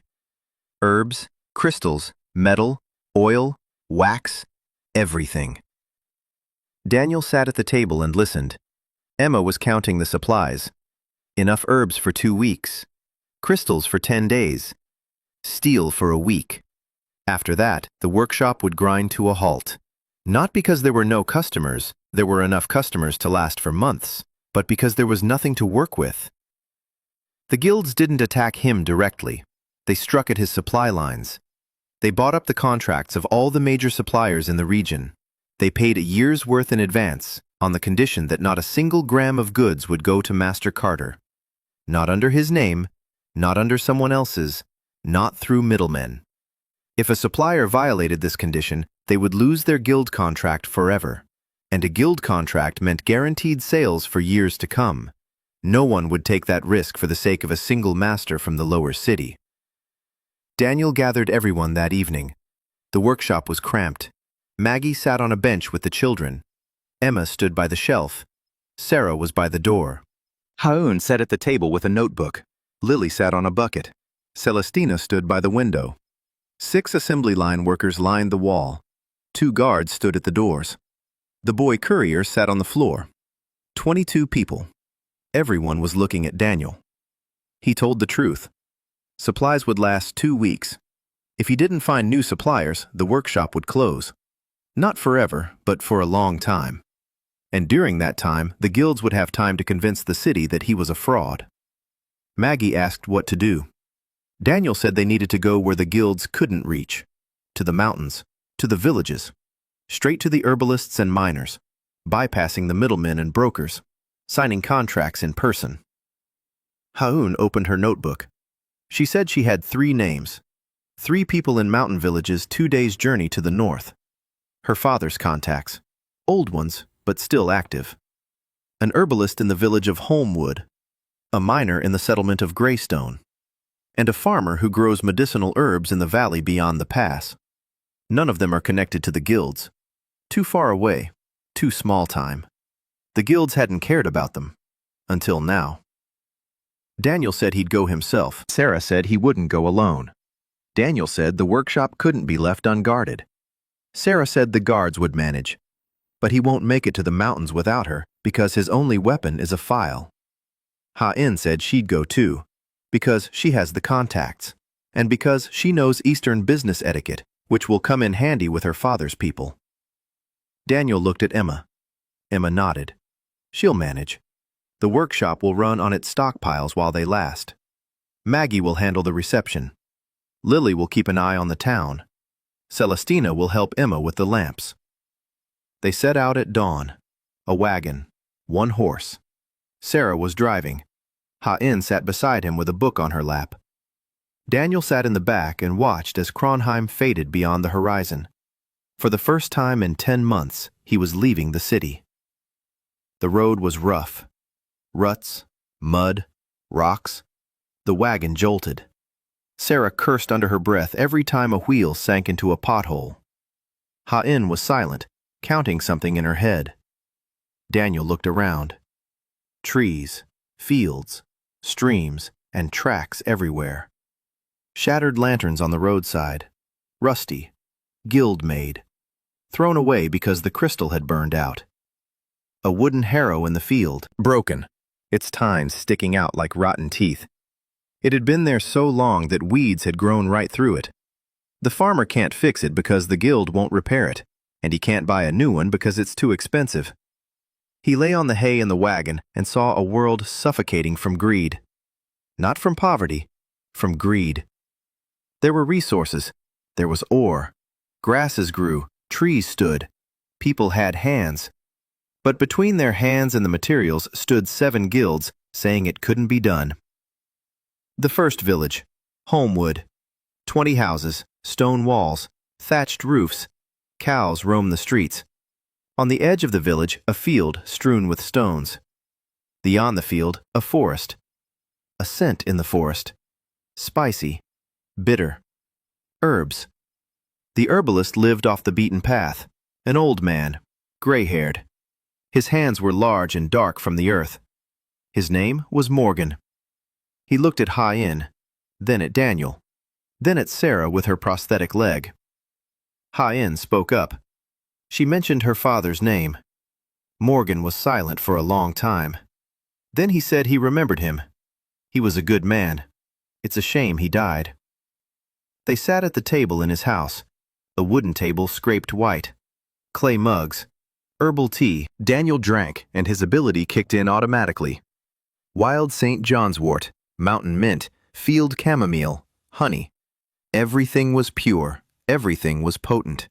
The concentration of active compounds was 3 times higher than in city herbs, because the mountain soil was closer to the etheric veins. The herbs here were naturally imbued with energy. No crystals, no magic. Just from the earth.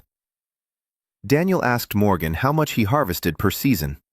Morgan said a lot, more than he could sell. The city was far away. Buyers came once a year and paid peanuts.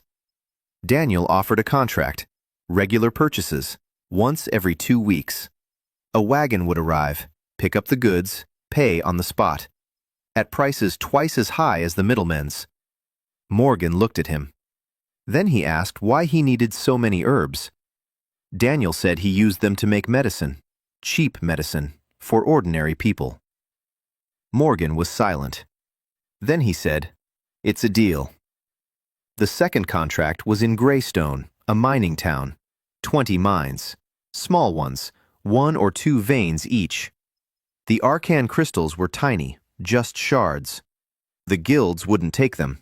Too small by their standards. The miners sold them for next to nothing to random traders or just threw them away. Daniel arrived in the settlement and asked to see the spoil heap, a mountain of waste rock where everything unwanted was dumped. He walked through the dump for 2 hours. He touched the stones.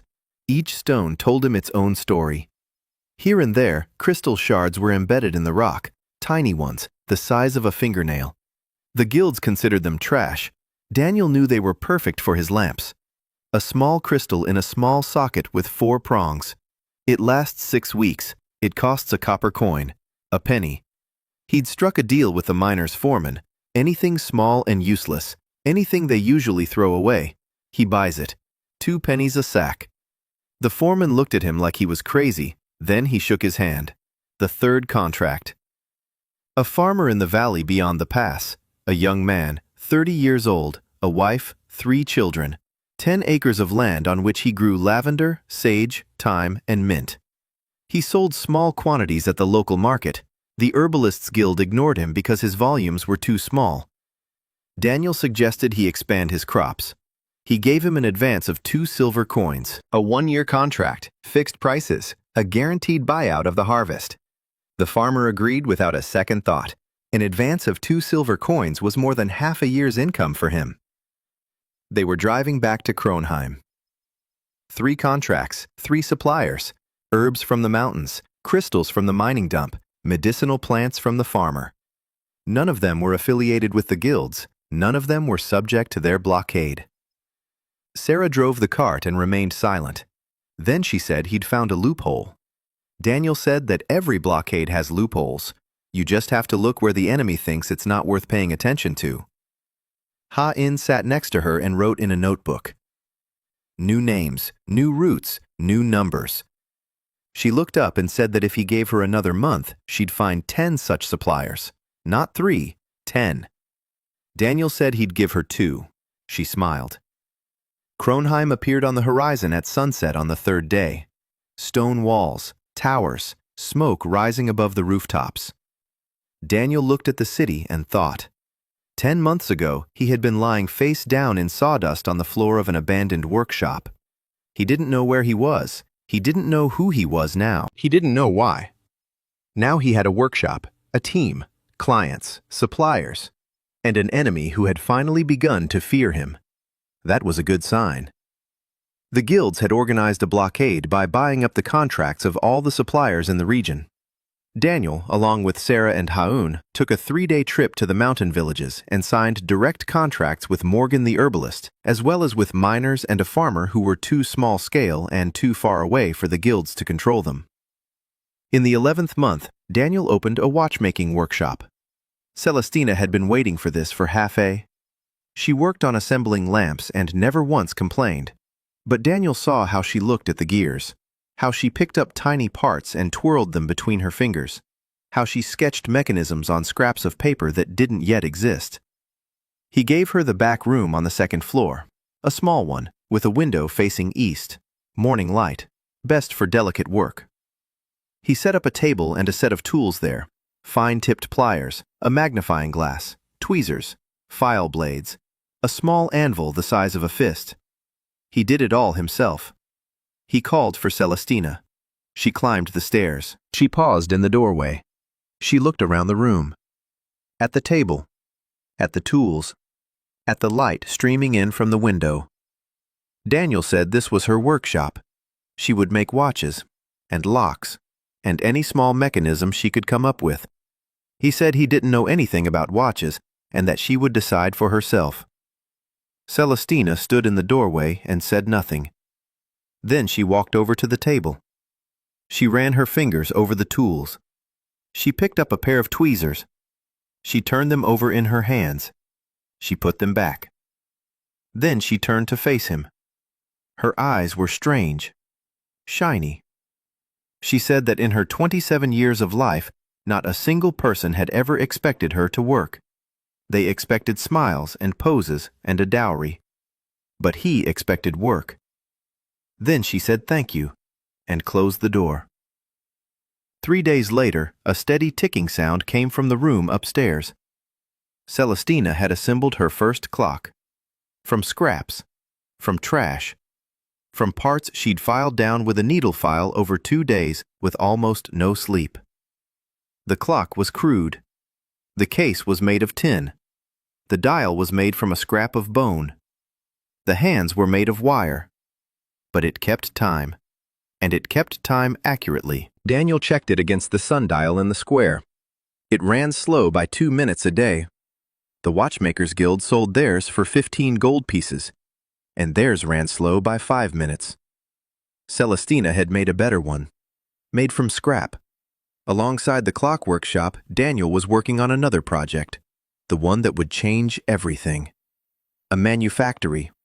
Not a workshop for 20 people, but a real manufacturing facility, with production halls, with a training room, with a warehouse, with a quality control system. He drew up the plans every evening. The building. 2 stories. First floor, alchemy workshop, blacksmith's workshop, lamp assembly workshop, watchmaking workshop, raw materials warehouse, finished goods warehouse. Second floor, training room, office, rooms for workers who live far away, dining hall. He needed money for construction, a lot of money. 20 gold pieces for materials, 10 for workers, 5 for furniture and tools. A total of 35 gold pieces. Daniel had saved up 7. Over 10 months of continuous work. 7 gold pieces. He needed another 28. He went to see Caspian Voigt. The deputy governor's assistant received him in the city council office, a small room with a single window. On the wall hung a map of Kronheim. Papers lay on the table. Caspian listened. Daniel spoke. He explained what the factory would bring to the city. Jobs, 40 people, inexpensive goods, taxes for the treasury, competition for the guilds. That's what the governor wants, leverage. But that leverage needs to be built. Caspian asked how much. Daniel said 28 gold pieces as a loan, secured by a commitment to supply the city. Caspian thought it over. Then he said he would pass the request on to the governor. The reply came 3 days later. The governor approved the loan, 28 gold pieces, secured by a commitment to supply potions and lamps to the city garrison and the night watch for 2 years. The terms were strict. The volumes were large. The deadlines were tight. If Daniel failed to fulfill his obligations, the loan would become a debt, and his property would pass to the crown. Daniel signed the agreement. Construction began on the first day of the 12th month. He found a building, a former warehouse on the riverbank. Stone walls, high ceilings, wide gates, neglected but sturdy. The landlord asked for 3 silver coins a month. Daniel paid 6 months' rent in advance. 20 men worked on the renovation for 2 weeks, masons, carpenters, and roofers. Daniel supervised the work personally. He checked every brick, every beam, and every plank with his own hands. He weeded out the defective ones. At first, the builders were annoyed. Then they got used to it. Then they began to respect him, because no foreman in their lives had ever known the materials better than they did. By the end of the 2nd week, the workshop was up and running. Not perfect, but functional. 4 workrooms on the 1st floor, a training room on the 2nd, storage rooms on either side, a dining hall in the annex. Daniel moved everything from the old workshop in 2 days: the workbench, the forge, the tools, and the supplies. Emma moved the lab. Sarah organized security at the new location. Ha-un moved in with her papers and notebook. Lily ran through the new building 3 times and said there were 12 places to hide. Celestina moved the watchmaking workshop upstairs to a room with 2 windows. More light, more space.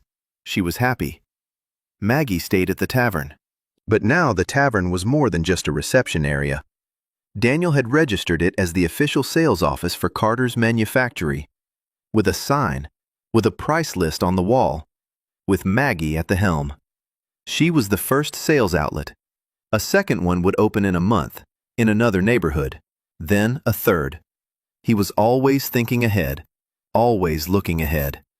By the 12th month, the factory was operating at full capacity. 40 people, 6 operations in the alchemy workshop, 4 in the forge, 3 in the assembly shop. The watchmaking workshop was still run by just one person, Celestina, but her first apprentice had joined her. A 16-year-old girl, the daughter of a watchmaker who had died 2 years earlier. Slender fingers, sharp eyes. Celestina taught her with a patience Daniel hadn't expected from an aristocrat. Every worker in the factory had a name in the register, a salary, a schedule, days off. Daniel insisted on days off, 1 day a week. No one in Kronheim gave workers days off. It was considered a luxury. Daniel said that a tired worker makes mistakes, and mistakes cost more than a single day off. People whispered. Then they got used to it. Then they started working better. Because for the first time in their lives, someone had told them they had the right to rest. In the 13th month, Daniel found Albrecht Ven's notebook. It happened by chance. Lily brought back a rumor from the market. The boys said that in the basement of the old guild archive, which had partially burned down 50 years ago, there were still books and papers lying around. The entrance was blocked, but you could crawl through a sewer drain. The boys would sneak in there for scraps of copper to sell to a junk dealer. Daniel listened and nodded. Then he asked Lily exactly where this basement was. She drew a map on a scrap of paper. The basement was beneath the former residence of the Artifactors Guild, the very same guild founded by Albrecht Venn 300 years ago. Daniel went there at night, alone. Sarah was against it. Daniel said he would crawl through the sewer drain, and Sarah, with her prosthetic leg, wouldn't be able to fit. Sarah said she could crawl anywhere. Daniel said he needed someone to stand outside and keep watch. Sarah agreed, reluctantly. The drain was narrow. The stone walls were damp with moisture. It smelled of mold and rot. Daniel crawled on his elbows. A lantern was tied to his belt, a small one, with its crystal. After 20 meters, the passage led to a basement. The ceiling was low. The beams were charred. The floor was covered with ash and debris. And books. Dozens of books, most of them burned, blackened, crumbling to dust at the slightest touch. Daniel moved slowly through the basement. He touched every book. His ability worked here, too. Paper, ink, age, condition. Most were unreadable. The fire had devoured the text. But in a corner, beneath the rubble of a stone shelf, lay a stack of 3 notebooks. The shelf had shielded them from the heat. Daniel picked up the top one, a leather cover, worn, old, 300 years old. He opened it and froze. The handwriting, fine, neat, letters he had never seen in this world, but which he recognized instantly. Latin script. Not just Latin script. Old English. The text was written in the language of his world. His hands trembled. He flipped through the pages. Notes, formulas, drawings, alloy charts, recipes, and interspersed among the technical notes were paragraphs of text, thoughts, reflections, fears. The author wrote about how he came to this world, about how he discovered he could see materials, about how he tried to change the way crafts were practiced, about how he founded a guild, not to monopolize knowledge, but to spread it, to teach people how to make things correctly, cheaply, for everyone. His name was Albrecht Venn, and he was a time traveler, like Daniel, 300 years ago, from a world resembling the early Renaissance. He too could see right through materials. He too tried to build a manufactory. He too ran into those who wanted to keep knowledge a secret. Only in his case, it wasn't rival guilds. It was his own students, the ones he had taught. They realized that secret knowledge is power, and that sharing power isn't profitable. They killed their teacher. They burned his notes, and they turned his guild into what it became, a monopoly. On the last page of the notebook, Daniel found an entry. The handwriting was different, hasty. The letters were jumbled. The person had written in a hurry, or in fear. If you're reading this, don't repeat my mistake. Don't try to convince the masters. Teach the apprentices. Daniel closed the notebook. He sat in the darkness of the basement and breathed. 300 years ago, another man from another world walked the same path.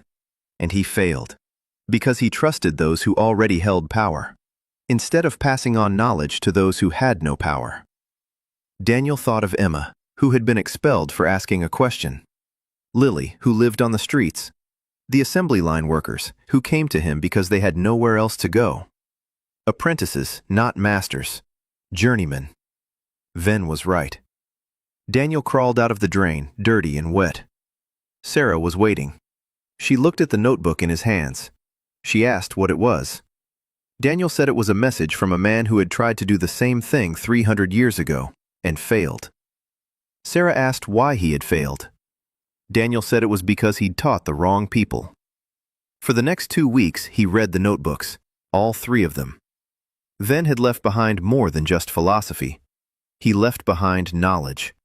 Formulas for alloys that were better than anything the guilds were using now. Potion recipes an order of magnitude more effective than the guild's own. Blueprints for mechanisms that Daniel could adapt for his own production. 300 years ago, this man knew more than all 7 guilds combined, and his knowledge lay in the basement under a layer of ash and oblivion. Daniel transcribed everything. He translated it into the local language. He organized it systematically. He broke it down into modules. And he began teaching. Not in secret, not just for the select few. Openly, in the manufactory's training hall. 2 hours every evening. Any worker could come. Any apprentice off the street could come. For free. He taught the basics, how steel is made, why one herb heals and another doesn't, how a crystal works, what melting point is, what proportion is, what quality control is. Simple things, the foundation. 8 people came to the first class, 12 to the second, 20 to the third. A month later, 40 people were crammed into the training hall every evening. They sat on the floor, on the windowsills, they stood in the doorways. Apprentices from the guilds came secretly, after work, wearing hoods, afraid of being recognized, but they came. Because for the first time in their lives, someone was explaining to them not what to do, but why. It was a weapon, the most powerful of all. Not potions, not lamps, not prosthetics. Knowledge. A year. Exactly 1 year since the day Daniel Carter woke up face down in sawdust. And on that day, the guilds came for him. For real. It all began with 3 things happening at once.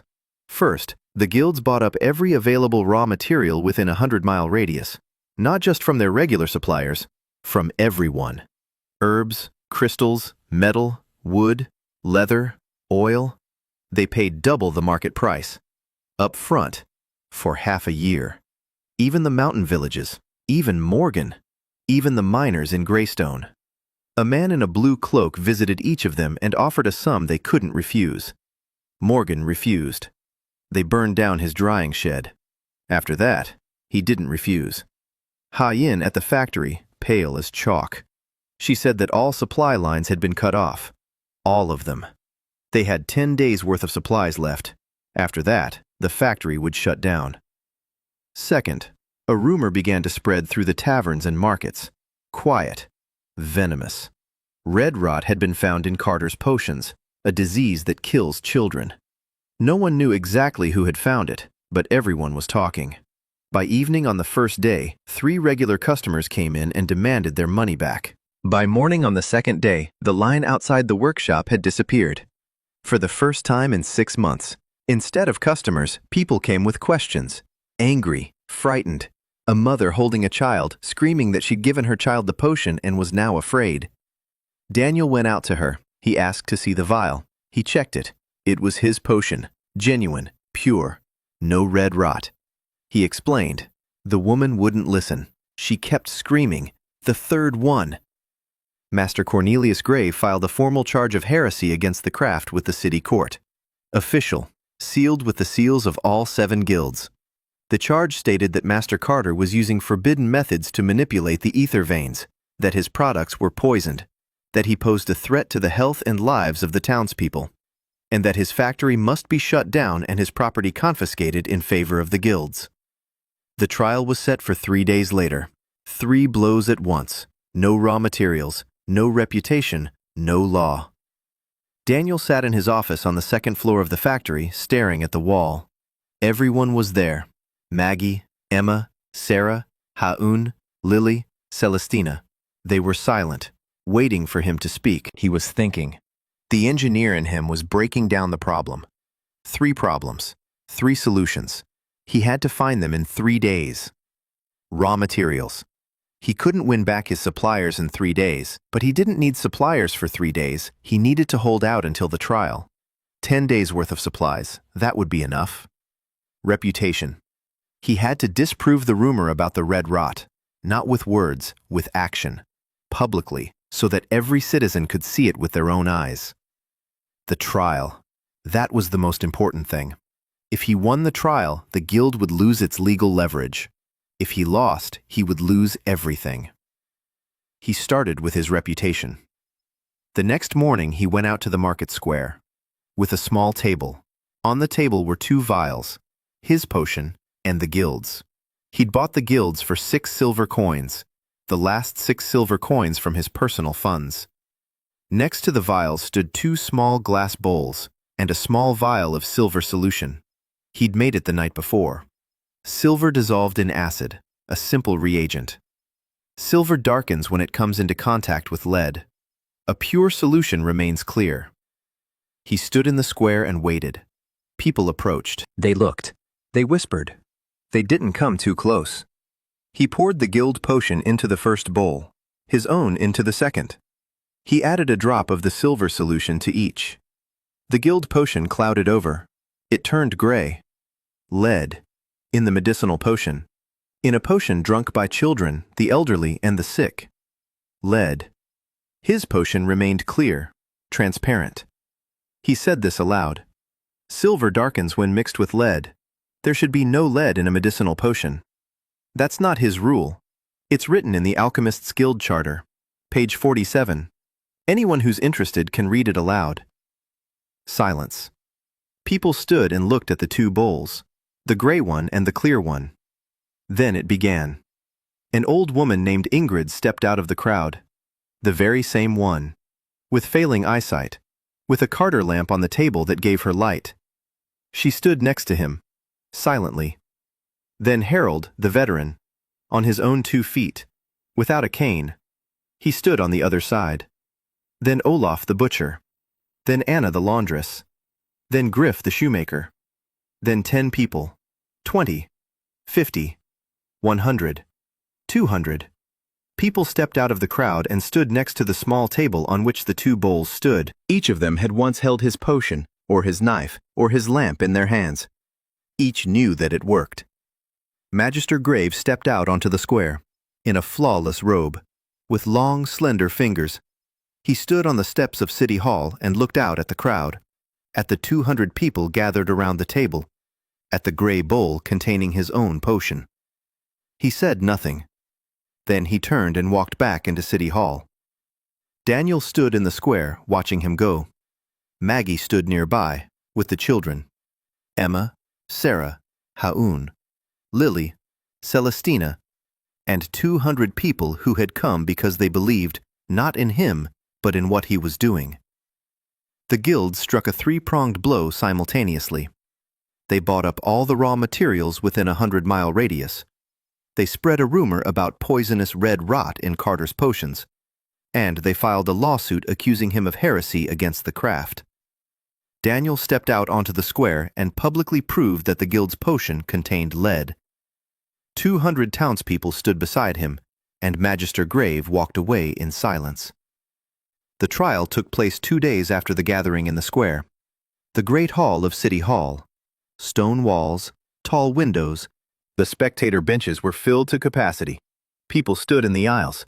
They stood by the doors. They stood on the street. The governor's guards stood around the perimeter, a full contingent, in armor. The governor sat on a dais in a chair bearing the crown's coat of arms. Young, about 35 years old. Dark hair, piercing eyes. Next to him was Caspian Voigt. On the defendant's bench sat Magister Cornelius Grave, in an immaculate robe. Calm. Next to him were representatives of all 7 guilds. 7 men in a row. 7 robes. 7 seals. 300 years of power behind them.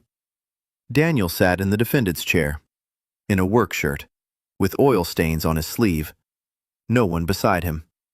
He had refused a defense attorney, said he'd represent himself. Master Grave stood up. He spoke for 20 minutes. His voice was steady.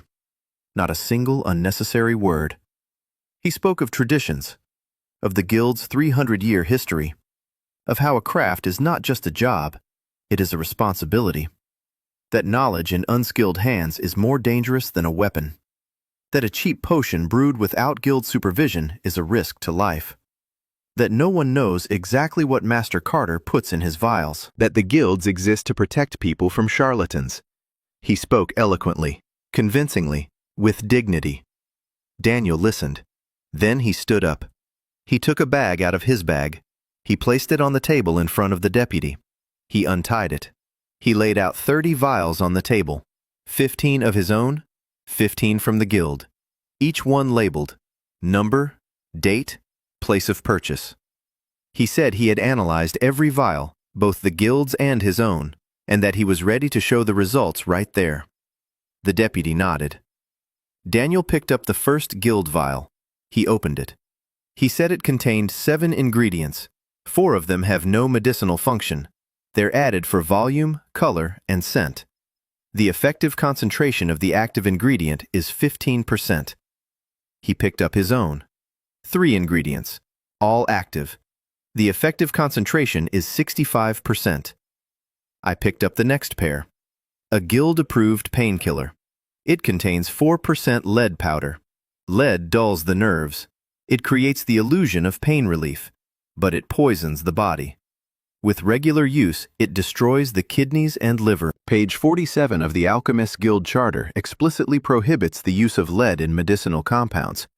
He placed a copy of the page on the table, one he'd copied by hand at the city library, word for word. Master Graves sat motionless, his face stony. Daniel continued. 15 pairs. He analyzed each one, by composition, by effectiveness, by cost. The guild potion cost 6 silver coins, the cost of the ingredients, including the extra 4 copper coins, a markup of 180 times. His potion cost 5 copper coins. The cost of ingredients was 2 copper coins, a markup of 2.5 times. The room was silent. Daniel finished with the potions. Then he took 2 knives out of his bag, the guild's and his own. He placed them on the table.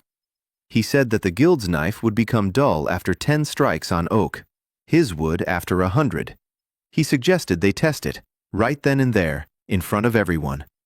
The deputy looked at the guard by the door. The guard brought an oak block. Daniel took the guild knife. He struck the block. He counted aloud. On the 12th strike, the blade faltered. He showed it to the hall. Then he took his own knife. He struck the block. 20 strikes. 30, 50, 70, 100. He showed the blade. Not a single jam.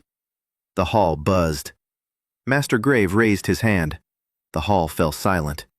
He stood up. He walked over to the table.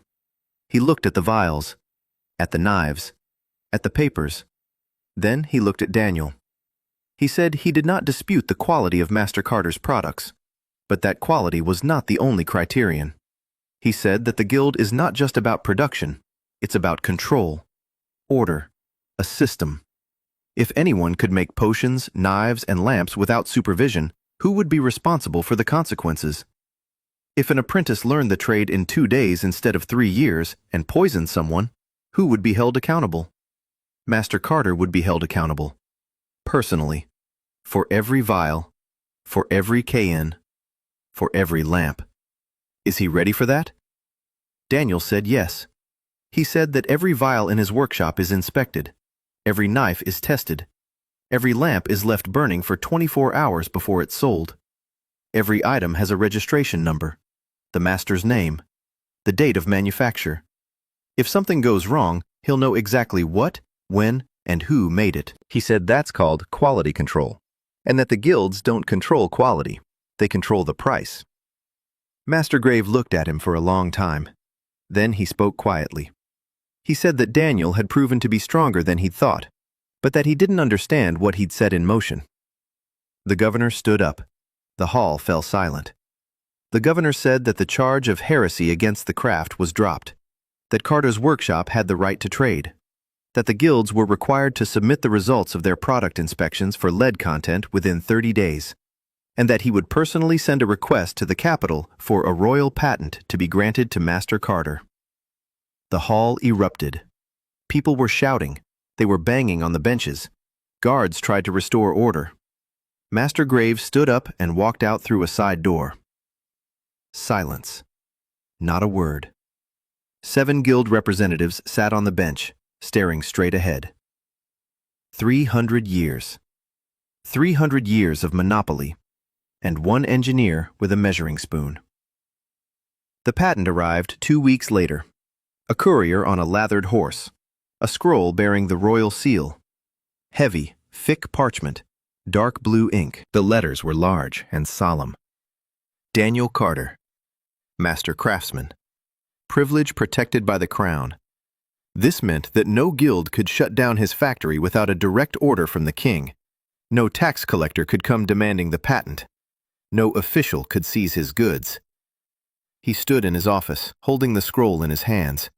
He reread his name, written in a stranger's handwriting on a stranger's parchment, in a stranger's world. But it was his name.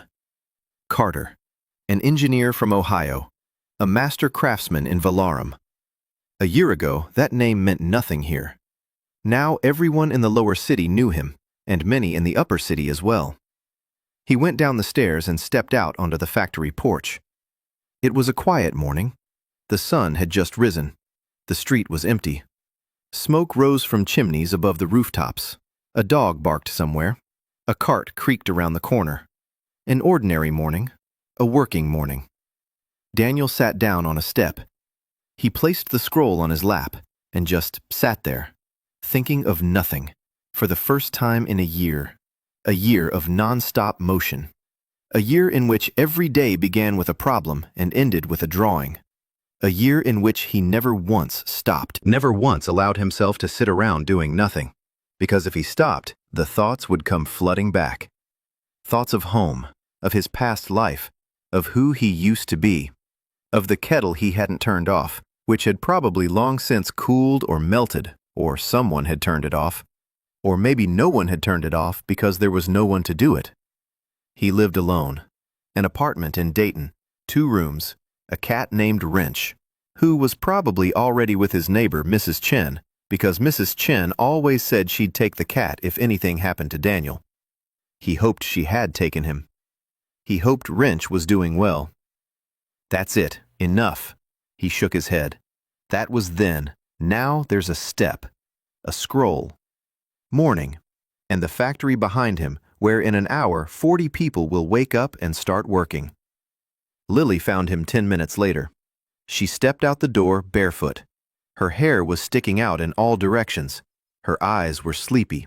But she was holding a mug of tea. Hot, with mint and honey. She set the mug down next to him on the step. She said he hadn't eaten again. Daniel took the mug. He drank and thought that the mint was most likely from Morgan in Homewood. Mountain mint. It smells 3 times stronger than the lowland kind, and the honey is from a farmer in the valley. Dark, thick, with a hint of lavender because the apiary is next to a lavender field. And the mug was made by Peter the Potter, whose kiln Daniel had repaired a month ago. There was a crack in the vault. 20 minutes of work. Peter brought 6 mugs as a thank you. Every object in his hands had a story. Each one connected people. The mug connected the mountain herbalist and the valley beekeeper and the city potter and the little girl who remembers which of them hadn't eaten. That was the meaning, not in the scroll, not in the patent, in a mug of tea brought at dawn. An hour later, the others arrived. Maggie was the first, always the first. She walked from the tavern across half the city every morning, in any weather. She carried a basket of bread and a pot of porridge for the factory workers. 40 people needed fed. Maggie fed them. She saw the scroll on Daniel's lap. She set down the basket. She picked up the scroll. She read it slowly, moving her lips. Then she looked at Daniel. Then she hugged him so tight his ribs cracked. The pot of porridge nearly fell. Lily caught it. Maggie said he was a stubborn fool and that she'd known it from day one. When he sat in her tavern, hungry and penniless, asking for a bowl of soup on credit. She knew something would come of it, because normal people have fear or greed or boredom in their eyes, but he had curiosity. And irritation, like a craftsman who sees a crooked nail and can't walk past it. Emma came in second, at a brisk pace. Her hair was tied back haphazardly. There were chemical stains on her apron. She had already been in the workshop. She'd been checking the night's batch of potions. She took the scroll in both hands, read it twice, slowly. Then she took off her glasses and wiped them for a minute, even though they were clean. Then she put them back on. She looked at Daniel. She said that the effectiveness of the new batch of enhanced potion was 75% of the guild standard. It had gone up from 65. She had changed the ratio of thyme to St. John's wort and added a drop of willow bark extract. And if Daniel approved, she wanted to start working on a fourth type of potion, a fever reducer, for children. Because winter was coming soon, and children get sick, and their mothers come asking for help, but she doesn't have a recipe. Daniel said he approved. Emma nodded. She put her glasses in her pocket, took them out, put them back on. She went into the workshop. Sarah read it silently. She nodded. That was the highest praise from Sarah Finch, a woman who didn't waste words on things that could be expressed with a nod. She stood at the factory gate in the morning light, her left hand in a steel prosthesis, her right hand on the hilt of her sword, her back straight, a sentinel's gaze. In a year, she had never once thanked Daniel for the prosthesis. She didn't say things like that. But every morning she stood at his gate, every evening she patrolled the perimeter, and every night one of her guards was on duty on the roof. That was her way of saying thank you. Ha-Un read the letter and took out a notebook. She jotted down the patent number, the date of issuance, the name of the governor who signed the request, the name of the chancellor who approved it. She was already thinking about how to use this in negotiations with suppliers. A royal patent meant that the contract with Carter was no longer at risk. Suppliers used to fear the guilds. Now Carter had the crown behind him. That meant they could increase volumes, expand the network, lower prices. She smiled. Subtly. Professionally. She said she needed a second cart. Daniel said he'd arrange it. Celestina came down the stairs. She read the scroll. She smiled. She said that now she needed to make a clock worthy of a royal master, and that she had an idea, a striking clock. A small hammer strikes a miniature bell every hour. No clockmaker in Kronheim has ever made one like that. She would make it. Then she turned and went upstairs. A minute later, the sound of a file came from upstairs. Steady, rhythmic. The sound of a person who had found their calling. Lily sat on the step next to Daniel, swinging her legs. She hadn't read the scroll. She couldn't read, but Daniel had already thought of that. In the manufactory's training hall, they now taught more than just a craft in the evenings. They also taught reading and counting, and Lily attended every class. 3 months ago, she didn't know the alphabet. Now she read signs and price tags and names in the registry, slowly, syllable by syllable. But she was reading. In 6 months, she would read the scroll on her own. Daniel was certain of it. The day went on as usual. The manufactory was in full swing. The alchemy workshop hummed with activity. 6 people working on 6 different operations: washing, grinding, soaking, initial heating, mixing, and bottling. Emma walked among them, checking each stage, the clang of hammers from the forge. 2 blacksmiths worked each shift: knives, hooks, hinges, staples, lamp parts. Everything according to the blueprints, everything to standard. The assembly shop, 10 people, lamps, 20 a day. Each one inspected, each one left to burn for 24 hours before sale. Each one registered with a serial number. The ticking from the clock workshop upstairs. Celestina and her apprentice. Lily's boys were running around town with orders. Ha-Yin had left in a wagon to gather herbs. Maggie was taking orders at the tavern. Sarah stood at the gate. A typical day. A work day. But the first day when all of this was protected by law. By noon, Caspian Voigt arrived. With papers. The governor was proposing an expansion, a branch in the neighboring town of Ravenhall, a northern town, closer to the border with the creatures of the Rift. The garrison there is 3 times larger than in Kronheim, and there's a shortage of equipment. The guilds are selling gear at double the price because they know there's nowhere to go at the border. A royal order for 500 lamps for the northern fortresses, 300 potions a month for the wounded, 100 knives for the garrison, and 20 prosthetics for veterans of the border guard. 20 prosthetics. Daniel looked at that number. 20 people without arms or legs or fingers. 20 heralds. 20 SARs. He said yes. Caspian nodded, left the papers, left. Daniel stood in his office over a map of Valerum, a large map. Ha-Yin found it at an old cartographer's for 3 silver coins. Kronheim in the center, Ravenhall to the north. Between them, 3 cities, 4 villages, mines, farms, roads, rivers. The ether veins were marked in blue. They stretched across the entire continent like veins. He saw a network, not a factory, a network. Production in Kronheim, a branch in Ravenhall, another one in a year, in the west, then in the south.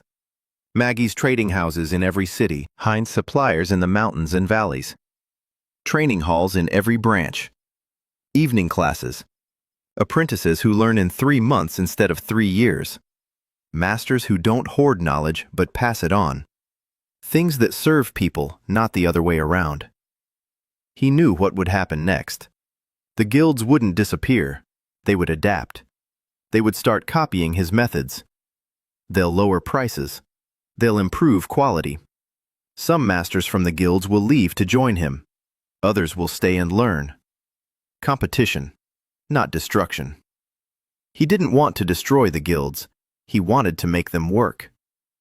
Master Grave said at the trial that Daniel didn't understand what he had unleashed. But Daniel understood. He had unleashed competition, the most dangerous weapon in the world for those accustomed to being the only ones. In the evening, the workshop fell silent. The workers had left. The blacksmith Johann was the last to leave. He wished everyone good night. The door closed. The guard took up his post on the roof. Daniel sat alone in his office. Albrecht Ven's notebook lay on the table. Next to it was a scroll containing the patent. Beside that was a drawing of tomorrow's project, a water mill with an adjustable transmission for the village of Holmwood. Morgan had written that it was difficult for them to grind grain by hand. The millstone was old and heavy. 2 people took turns turning the handle. Daniel already saw the solution. The river was nearby. The current is strong. A water wheel, a gear transmission, adjustable speed. The millstone turns on its own. The 2 men who used to turn the handle can now gather herbs, repair roofs, or simply sit and drink tea. He opened Ven's notebook to the last page. He reread it. If you're reading this, don't repeat my mistake. Don't try to convince the masters. Teach the apprentices. 300 years separate them. 300 years separate 2 people from 2 different worlds who saw the same thing. That things should serve people, and that knowledge should not be a prison. Then lost. He was killed by his own people. His knowledge was locked away. His name was forgotten. But before he died, he managed to do one thing. Plant a marker in the ether veins, a call, which 300 years later found an engineer in Ohio a second before a truck smashed him into the sidewalk. Then didn't choose the strong. He didn't choose the smart. He didn't choose the kind-hearted. He chose a man for whom maintainability is more important than beauty. A man who spent 6 years designing washing machines so that every part could be removed with just 4 screws. Because such a man cannot walk past a broken world. Daniel took out a blank notebook. He opened it to the first page. He wrote, "If you're reading this, it means I've either left or didn't make it in time. Here's what I've realized over the past year. Things should serve people, not the other way around. Knowledge that's hidden from people ceases to be knowledge and becomes a weapon. Don't teach the masters. Teach those whom the masters have cast out." He wrote down potion recipes, all 4 types, with proportions, with temperatures, with the duration of each stage. Lamp blueprints, with dimensions, with tolerances, with a description of materials. A conveyor diagram, 6 operations. How to break down the process. How to control quality. How to train a new worker in 2 days. Prosthetics. Arm. Leg. Every detail. Every dimension. Every principle. How to take measurements. How to fit a sleeve. How to make a spring-loaded foot. Celestina's watch. She herself didn't know he was writing down her method, but he watched and memorized. the memory of his hands. Saw it once and remembered it forever. He wasn't writing all this down for himself, for those who would come after him. If something happened to him, the notebook would remain, and someone would find it, just as he had found Ven's notebook. He wrote for 3 hours, until midnight. His fingers ached, his temples throbbed, a quiet ringing in his head, familiar, the price for using his ability. He finished the last page, closed the notebook, set down his quill, stood up, left the study, went down to the first floor. The workshop was asleep, quiet, dark. Only the lamps were lit on the walls, his lamps, casting a warm, even light. He walked past the alchemy workshop, past the shelves of potions, each vial labeled with a number, the craftsman's name, and the date. Emma's hand, her handwriting, small and neat. She wrote on every label herself. She didn't trust anyone else. Past the forge, hammers lined up on the wall. The anvil had cooled, the smell of iron and coal. On the wall, a blueprint for a new butcher's knife, an order from Olaf, the 3rd this year. Not because the old ones had broken, because he had a new apprentice, and the apprentice needed a tool.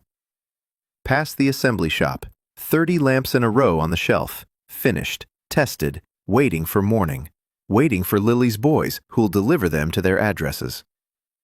Past the clock workshop upstairs, on Celestina's table lie gears, small, precise, glistening in the lamplight. Next to them is the case for a future striking clock, unfinished. Celestina has been working on it for a week now. She says the hammer must strike cleanly, not just bang, it must chime.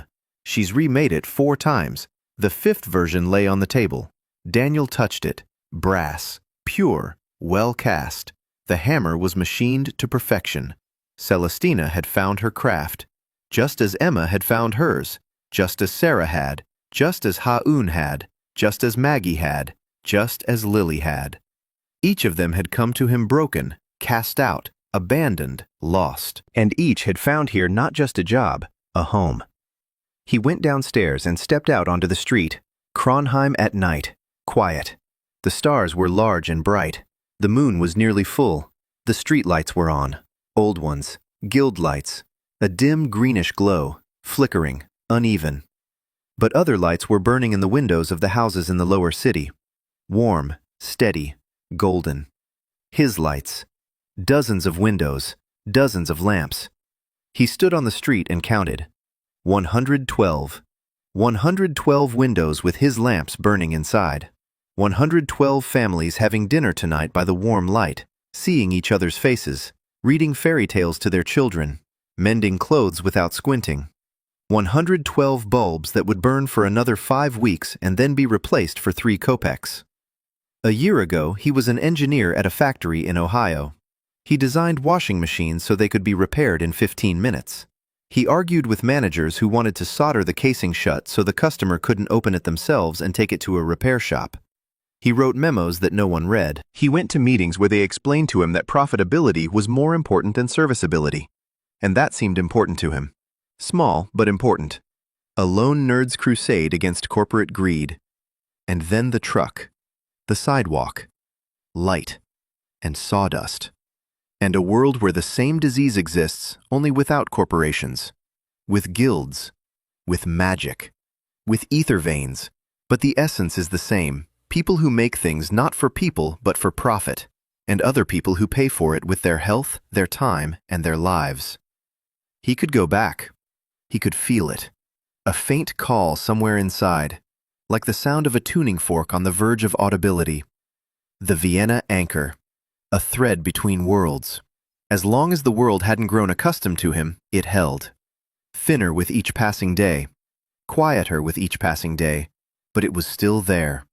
He could pull on it right now and leave.